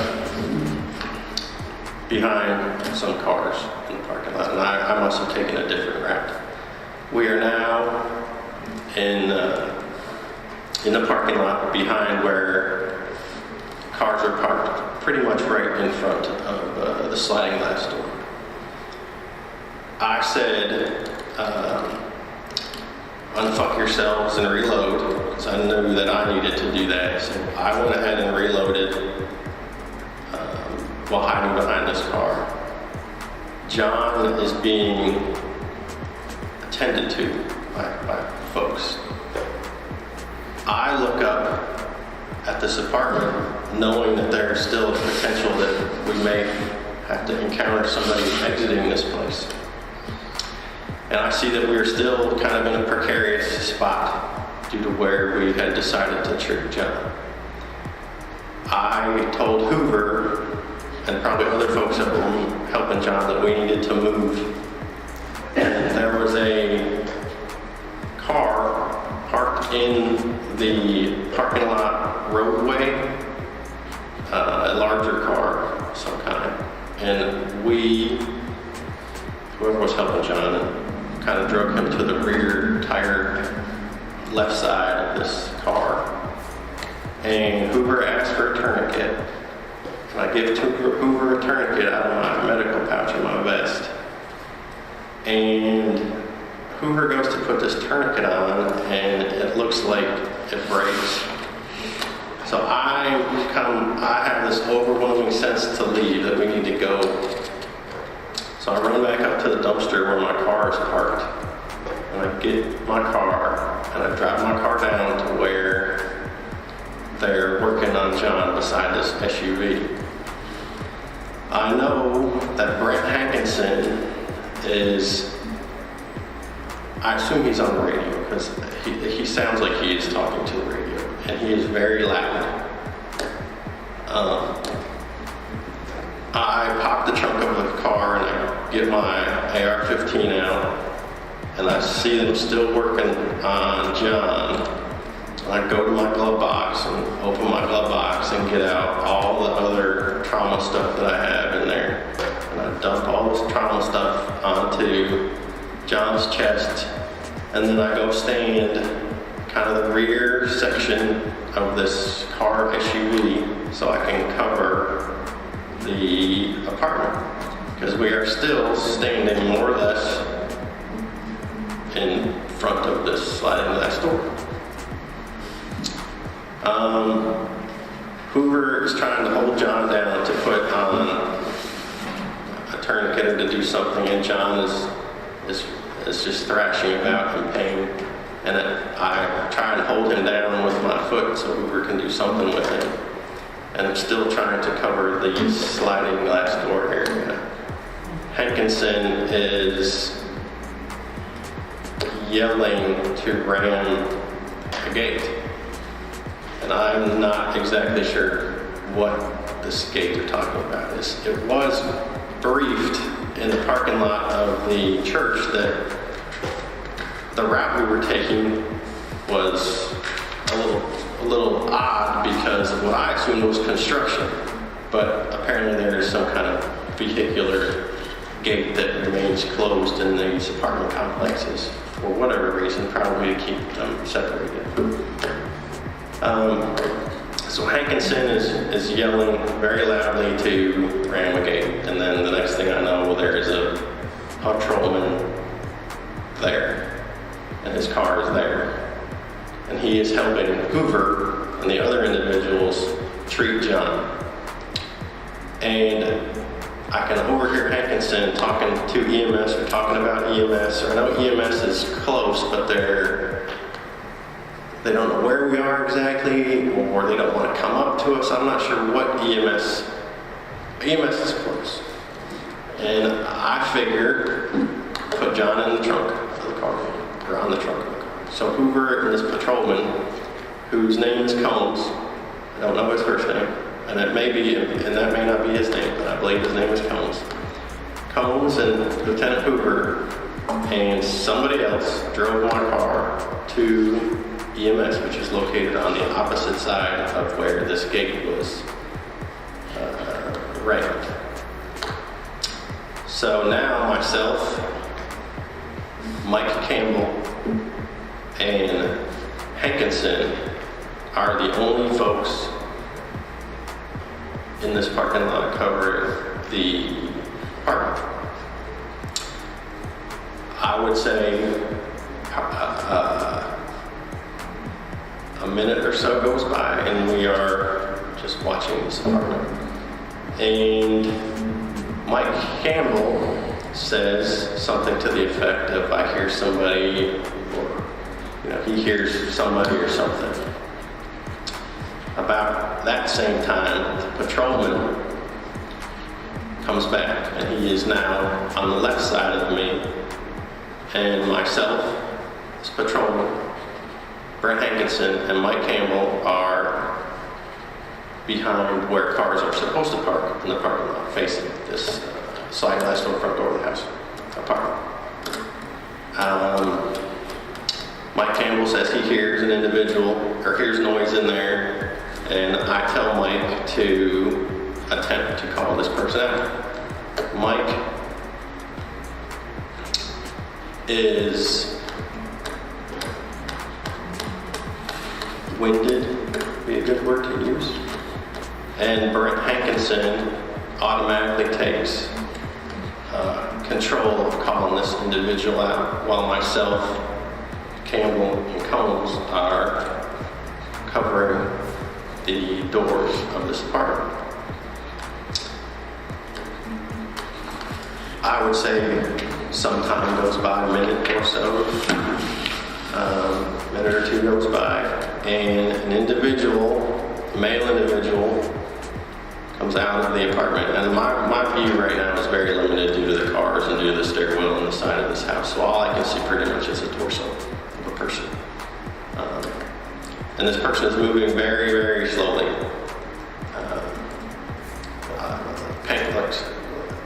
Like almost slow motion, not because of any physical aspects. The person was just very, very slow to move, taking tiny steps, if that makes sense. Brent Hankinson talks to this individual, and he comes back to kind of like where the base of the stairs are in this apartment vestibule. And a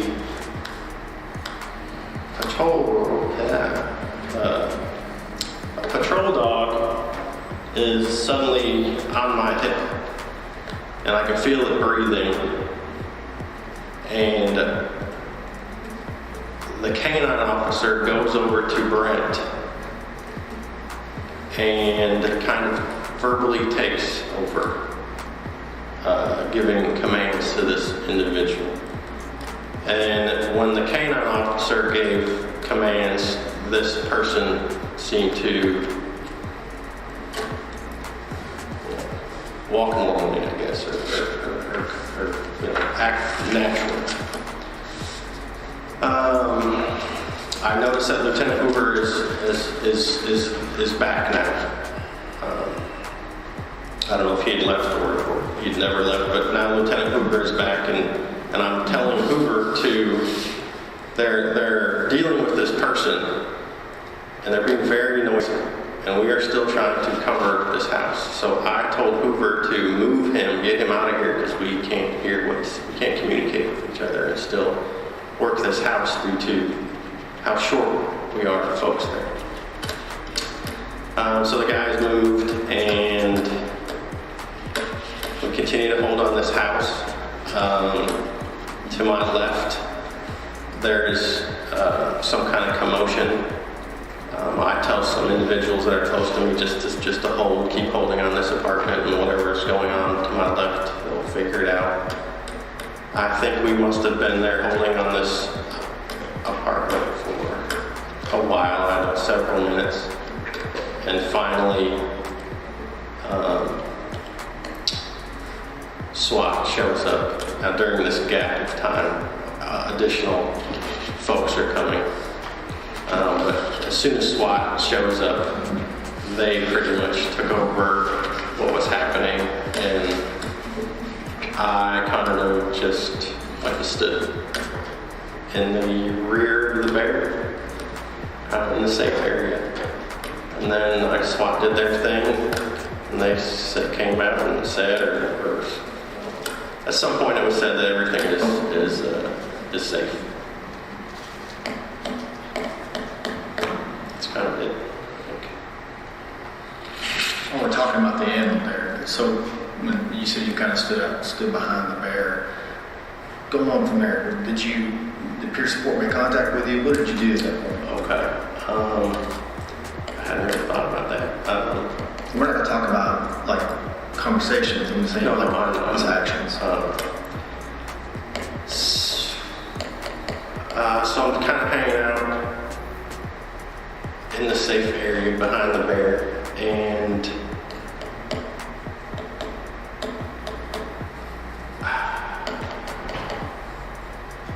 I'm not exactly sure what happened in that kind of time frame. At some point, I am. That's right.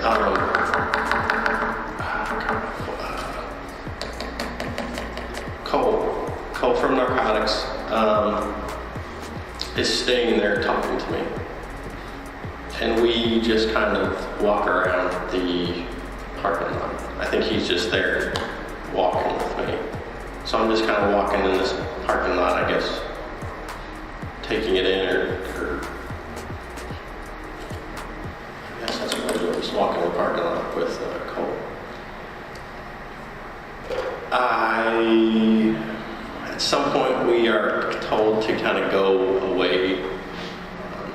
So you make contact with peer support, and then does peer support provide you transportation here? Yeah, Yes, I'm not exactly sure when. Michael, I think his name is Michael. At some point I came in contact with Michael, which was probably 10 minutes or so before Steve showed up, possibly. Right, so you ultimately end up being brought back to the PIU office. And Yes. there was round counts and then photographs and all that. Correct. All right. Can we go into that? No, you're good. Sorry, Sue. We have some photos, apartment complex, that we just, we don't have a street level because Google doesn't have an actual street level. Yeah, so this is an overall of the scene location, and then we've actually labeled this apartment building where the incident occurred as subcategory A, if you will, and the gate that divides the two properties.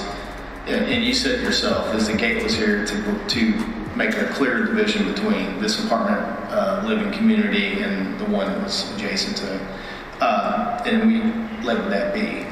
This is kind of like, give you a visual reference of what we're, as we go through this. And in this photograph 2, is a closer photograph of the actual apartment building. And this is where the incident took place. This isn't a picture, the day of the incident or like that, so these cars are just, they don't matter. But the parking spaces would. So, to go back, from the beginning, when you guys came down, you mentioned that you all got separated in your, as you all were lined up as, you call it like a stack of vehicles. Correct. Because if you don't factor in that you can get access to this location with that gate not being there. To get to that location, it's kind of a puzzle. It winds, and if you don't know how to, where this is at, it's kind of hard to get to. Correct, yes. So you all, end up getting here, parking. You mentioned you and Lieutenant Hoover were riding in your vehicle, which is what kind of car is that? Silver Nissan Altima. Okay, silver Nissan Altima. So you guys get up here, kind of go back through, you may not know this, was there a vehicle parked somewhere in here as you all approached? Yes. There's a white car here, or I don't know if it's an SUV, but it was a bigger car. It may have been an SUV, but it was a white vehicle parked literally right here. It's behind this parking space. Did you guys have to address that before you actually got into, a position for entry? No, let me go back like an hour earlier before you got here. Someone had come to our parking lot, or maybe not, maybe this is just dumb luck, but Cole's tires on his police car and John Madley's tires on his police car had been either purposely cut or they had both ran over the same nail in the parking lot. So prior to us leaving, John, who normally drives a dark colored SUV? I think he drives a Dodge SUV, maybe. I was going to say Charger, but he doesn't drive the car. So basically, John switches his cars out at the last minute, and he's driving, and I've never seen this car before, something like 1998 Pacifica or something like that. I mean, it looks like the Breaking Bad car, like some hideous white thing. So I assume this vehicle here was John's vehicle, because he had led the stack up there. Now, that doesn't make any sense, because we would never do that. But, with the confusion of coming down here, that is a possibility, and that's whose vehicle I thought this was John's borrowed car parked right here. I normally wouldn't do that because that is tactically elementary. You don't park in front of the place you're going. You just don't do that. So I thought that was John's car. And most of us, I think, are parked way, like you saw on the pictures, way over here. Okay. But no, we did not address it, or I didn't address it. I just assumed it was John's car. Okay. So, once you guys make approach to the location, you described that you're kind of hanging out, on the sidewalk, and you have the patio door. Correct. So to verbalize the layout of the apartment building is that it's 2 floors. The target location, as far as you all are concerned, is apartment 4, which is on the first floor. And there's a staircase, an open staircase that leads to the 2nd floor apartments. Correct. And the patio door that you were speaking of is immediately to the right. It's the first patio door to the right into the entryway of those apartments. Correct. So you're holding that patio door. And then, if you don't mind, we're going to go back through what you did. And I don't want to put words in your mouth, so that's why if I say something that's incorrect, I want you to correct me. So you go in, you eventually make your way into the entryway, and at some point, Detective Hankinson has a verbal contact with a resident on the 2nd floor. But in the process of this, you realize that, and you said it perfectly, that Detective Nobles, who has a ram, who has a breaching tool, is not armed and cannot be armed because he has a breaching tool. He has no cover. So you, Philip, as part of your training, you come up and you are now considered his cover. Correct.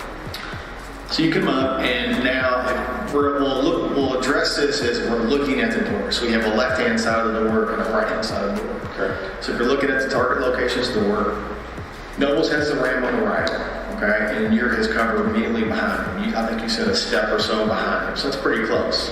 But enough to where he has full motion where he can utilize his breaching tool. Would that be correct? Yes, but had I been there, had I been doing something correctly, yes. But I think just by me walking up there, that was just happenstance that I happened to be that distance away as he was working. Okay. But yes.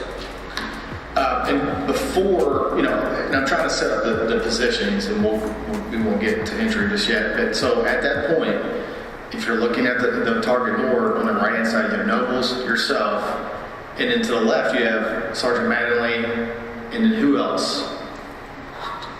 Do you remember? I don't really remember. I know who was there, but I don't know what anybody else was doing. Okay. Are you confident to say that Hankinson was behind you? Because of the verbal contact he was having? Yes and no.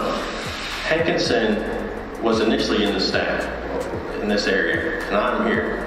Okay. Hankinson addresses the guy, and then when they go to hit the door, people move around. Right. So I'm not sure where anybody is at that point, because I'm here, I'm not really paying attention to what, why would I watch them? They're doing everything I need to do my thing. So when Nobles hits the door, I hear the door being hit, and that's when I see that there's no cover. I forgot what question you asked me. I'm a little kind of lost. Yeah, that's okay, that's all right. We're gonna walk through it as slow as we can.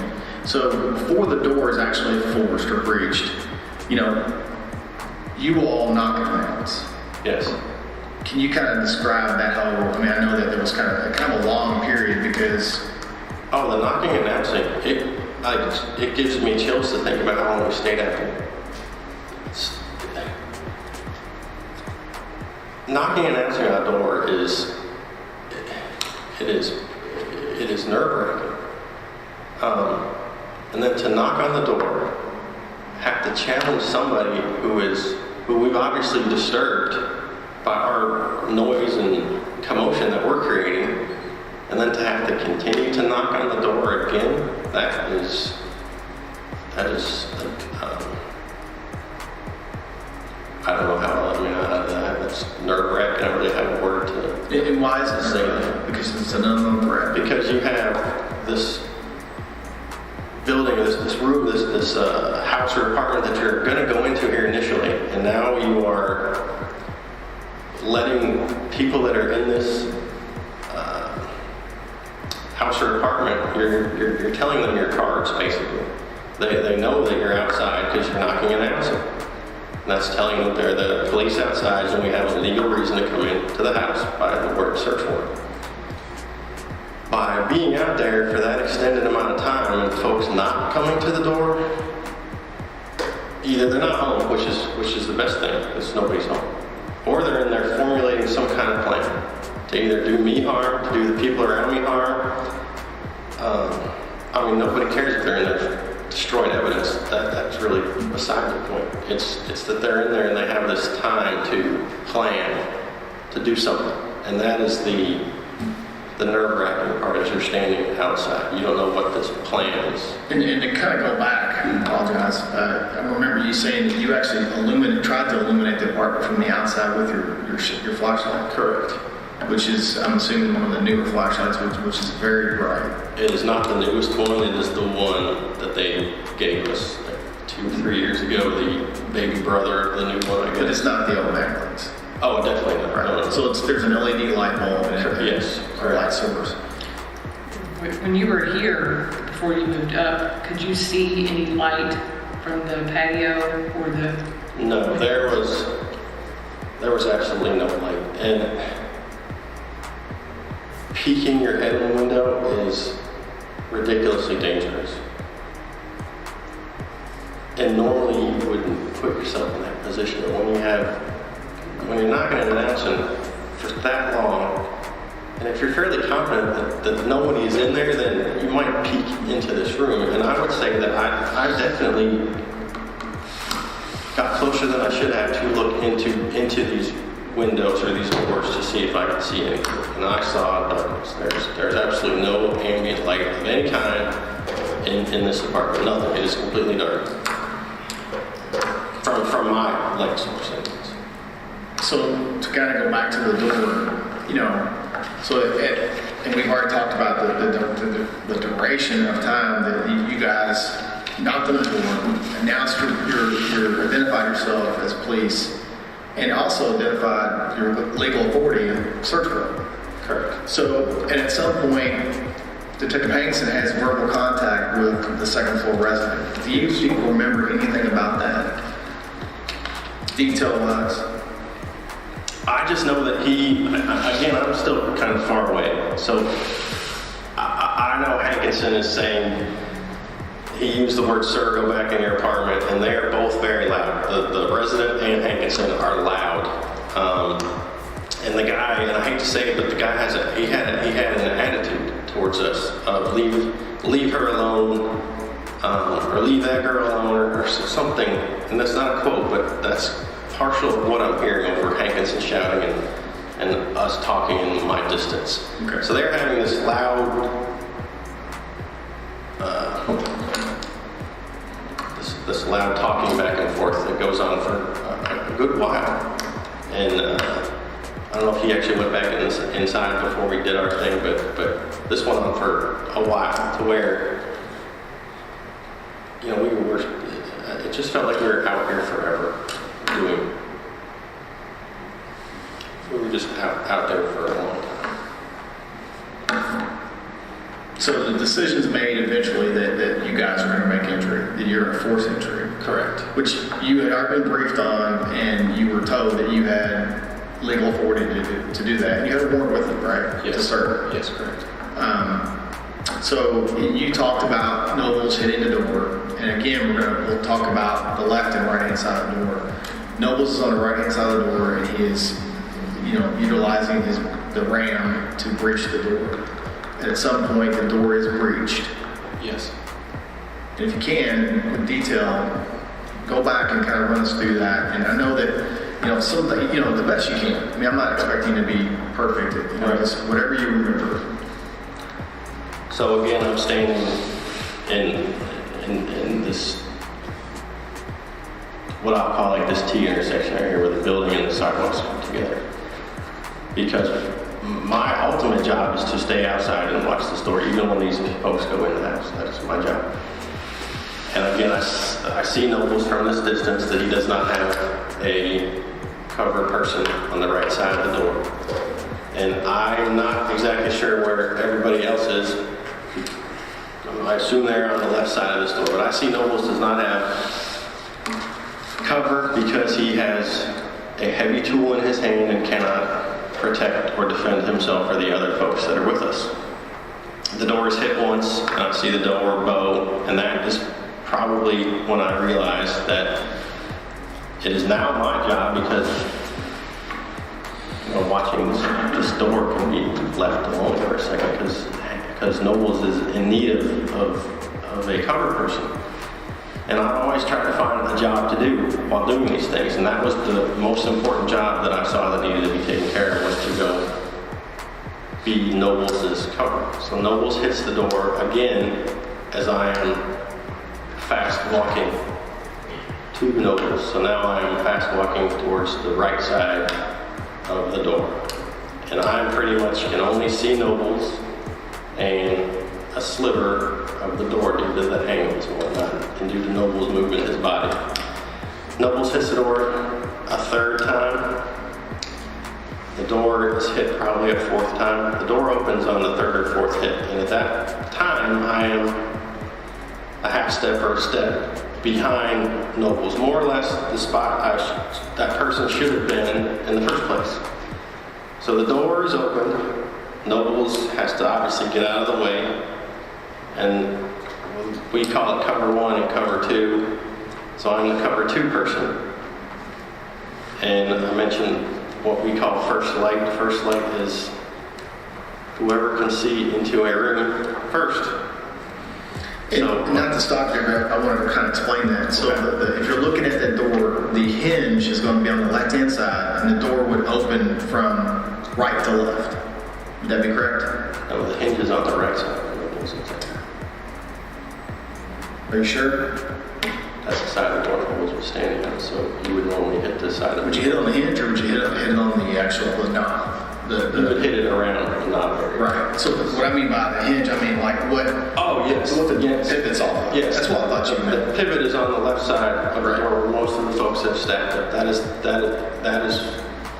probably where I would have stood too. Right. So the door opens from right to left. Yes. Which, as you said, and it is very correct, that the person on the left-hand side would have first light. That means he would have the most tactical position for entry. Yes. And your job is to fill in to cover two, which would be the second person's. Yes, and to communicate with the cover one person if I see something that he doesn't see. But due to the door and due to my body position, having to kind of hurry up there.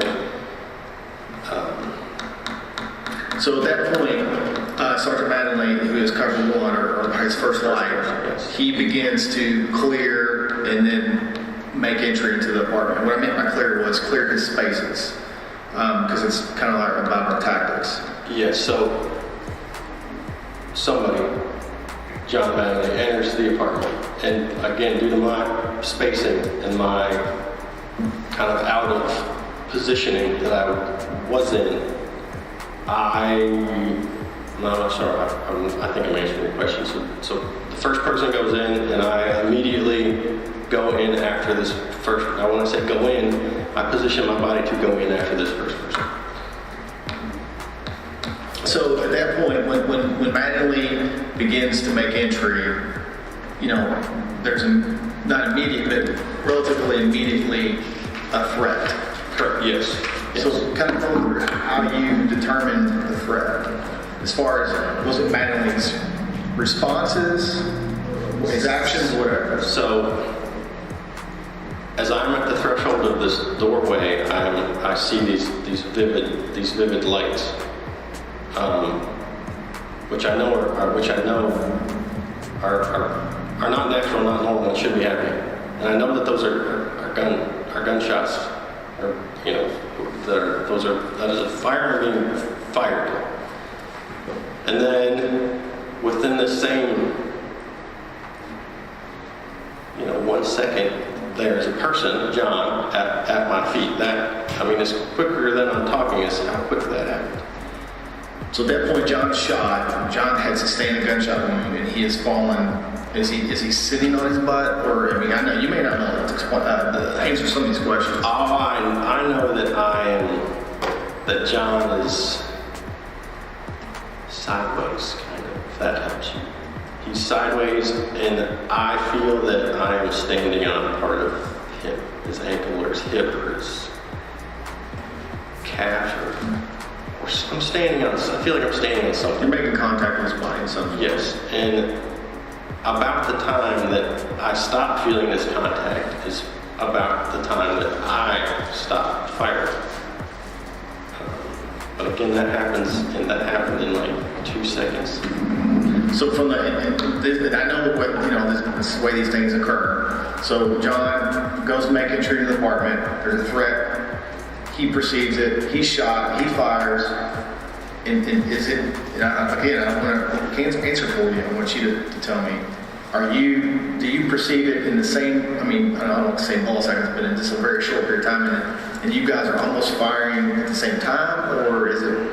I don't know. I just see this flash, this vivid flash, and this distorted, shadowy figure. And I thought this would come back to me, and that's all I see is this distorted, shadowy figure, and these flashes, which are obviously a gun being fired. But you knew that John had been shot. Yes, I knew that clearly, that John had been shot. Okay.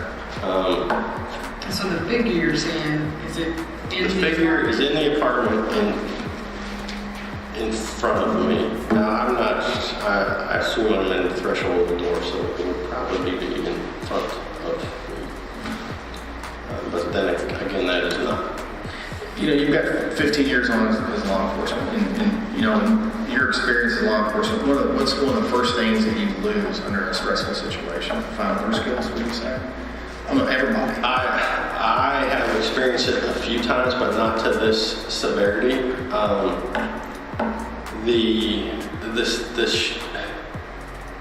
This loss of hearing, this muteness was it was debilitating. It was disturbing. It wasn't real. And then this shadowy figure it's shrinking, if that makes sense. And it doesn't make sense to me, but the world is becoming really vividly black and white. You having like tunnel vision? Does that? That would be a good word. I'm having this tunnel vision. So your view is becoming yes, smaller. my view is becoming like a periscope or binoculars kind of view. Believe it or not, it's common. It really is. I know it's disturbing to kind of when you're coming back and you're thinking about it, but it is common. And the fine motor skills you talk about, I did not have any hand sensation in my hands. I mean, we've all fired weapons here, and you know that they have a distinct feel to it. And I did not have any hand sensation or any recollection that I'm firing a gun. If you told me I didn't fire a gun, I'd be like, okay, I believe you. But due to the fact that those flashes were happening, that is why I don't believe that there is gunfire. So at some point, Mattingly's discharged his weapon, you've discharged your weapon, you know, and Mattingly is still in a position to be, you know, and you yourself, Yes, we are standing. I am in the doorway. John is more or less, John is in the doorway. He may not be standing under the doorway, but he is in the doorway. We are in the most vulnerable position we can be in. He is in this doorway, exposed to whatever is happening everywhere. We have stopped all of the people behind us, the other policemen, from coming in because we have now constricted this doorway because we are standing there. So the only places for me and John to go is either go forward, which makes no sense at all, or to go backwards. And to go backwards over a person that is obviously underneath you is not something I would want to do. So to kind of go back there, and like I said, if you don't remember, just say you don't recall, because I don't want to try to put the words in. So, you know, at that point, you're still in that what we consider the fatal fall. Yes. Mattingly is down. He's trying to get out of the way. You're not sure you can even back up because you're worried that maybe you trip over him. I don't know. But at some point, all you all are out of that location. Let's go back through it if you can. If you can't, it's fine. And kind of go through it and what you remember, if you remember, details of how you all evacuated out of that little breezeway. Got to the parking lot. Okay. I am very positive that I looked at John when I felt that he was not there anymore. So I feel this void, this emptiness, like there is nobody there. And I turn and I see that John is kind of scooched a little further behind me. Now it may have been a scooch of inches.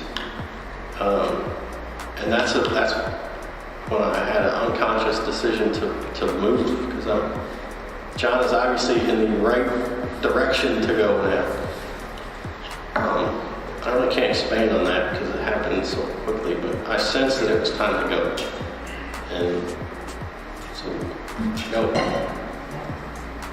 I don't really remember doing much in the vestibule area there. I don't remember touching John until we kind of got to maybe this area here. And that was briefly because we couldn't all squeeze through the cars there. I know when I got to when I'm still in the vestibule there's still flashing happening, but my vision is expanding. And I think maybe at the tunnel vision, my vision is coming back to normal and I can see colors. What are you seeing? I'm seeing what I'm supposed to be seeing. I'm seeing the stairwell, I'm seeing the concrete, I'm seeing John shuffle and push himself and people grabbing him. I see Mike Campbell on his ass. I don't know if that makes sense, but Mike Campbell is on the ground, maybe. And then this is still kind of as I'm in this confined space here. I still have that muted noise. I don't hear anything. I would say about the time that I got out of the covered space is when I started kind of coming back into it. I'm sure there's a scientific word for it, but I don't know what it's called. And at that point, once you evacuate yourself and the rest of the team out to the parking lot, other than like providing a tourniquet and first aid and stuff like that, your primary position was the cover position for the officers that were providing that.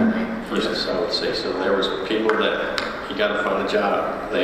People were working on a job, so my job would be to make sure that there's no more danger from this building. And the positioning was not secure because you all were immediately outside the windows. So we would have been more or less in this area here, and that's when I said we need to move again we were still in a precarious spot, but at least we had distance and 2 cars between us and the windows. From the time, again, you may not be able to answer this, from the time that you start to move from the breezeway or the opening, do you hear shots or you don't hear shots? I don't hear any gunfire at all, ever. I hear nothing until I'm in this area is when I start hearing people. I don't hear gunfire anymore. The white flashes, I'm still seeing them, which doesn't make sense because I'm not firing. But I still see white flashes as this doesn't really show it, but as I'm exiting the opening of this apartment building here. Do you recall where the white flashes were coming from? Not at that time, no. It was just, it's like my brain was kind of like overloaded, if that makes sense, and it was kind of coming back into focus, kind of that fuzz that goes away. So, no, I know they weren't coming from us, like from the parking lot, if that makes sense.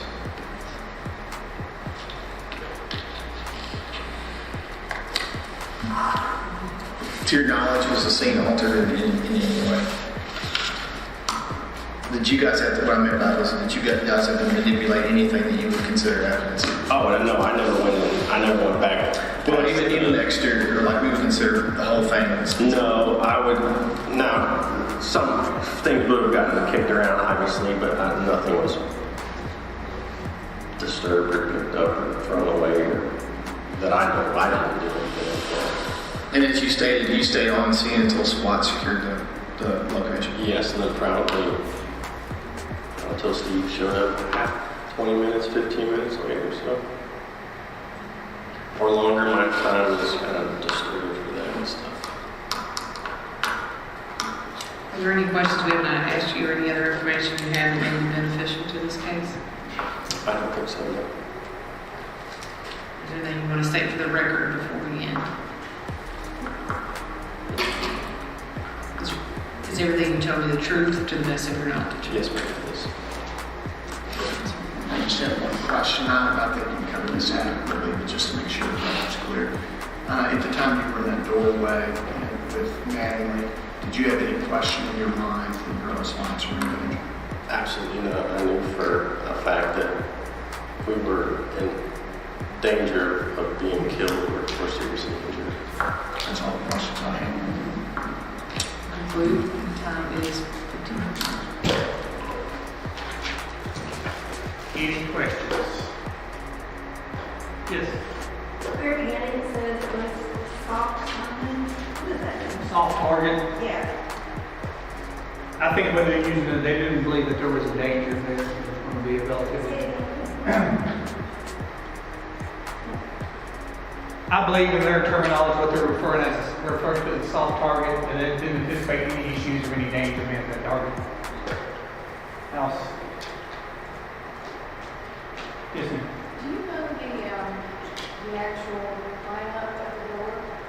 Is that because That is something you'll have to listen to, and because of all the interviews, everybody can agree on to who is there. As far as what specifically all of them say, they really can't say specifically where everybody else is at. I got most everybody's name, except was there anybody like Ronnie James? So is Natalie James and then was there a third person there or not? Well, and you'll hear more interviews, but you'll hear Lieutenant Hoover's back there. You'll notice in this is Detective Cosgrove's statement. there was some different variation between where he was, says he was, and between where Sergeant Natalie was. He was coming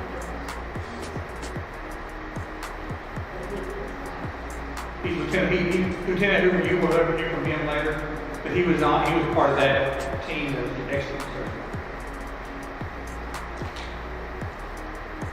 Yes, sir. I think I heard this officer, the detective say that he was right behind Natalie, and that he was on the gunshot wound. He was the second person.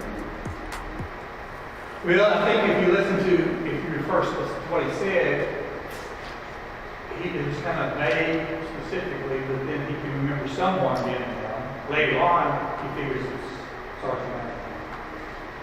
But then he remembers at some point stepping on someone, which he later was to be married.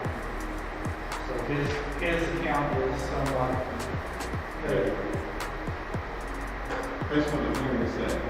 What it sounds like he's confirming that the other officer was actually inside of the door, and he was at the threshold. Well, like I say, I can't speak to specifics, but as far as whether he's this far in or he's there or right here, you can only go with what their testimony. My next question, do these officers have to have drug tests after shooting? I'm not sure on that. When I was a farm retired friend of this part, if I was involved in something like that, I would have battle policies. Is it normal for an officer to be running out? You know, that's something as officers, detectives, you don't want to judge, I'm not going to judge, but it is not uncommon when you hear reports of some of these people, not just officers, people involved in a stressful situation, losing fine motor skills, or I think somebody referred to some reason. I'm not saying that's what he is experiencing, but somebody brings it up. That's not uncommon. I just find the shooting people, car accidents, that's about traumatic event. I don't know, one other question.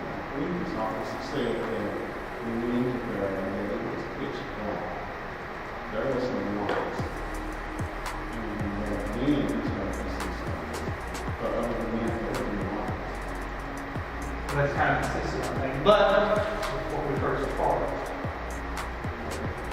That's all I said. Oh, right. Ready for a break? Please stop the record then at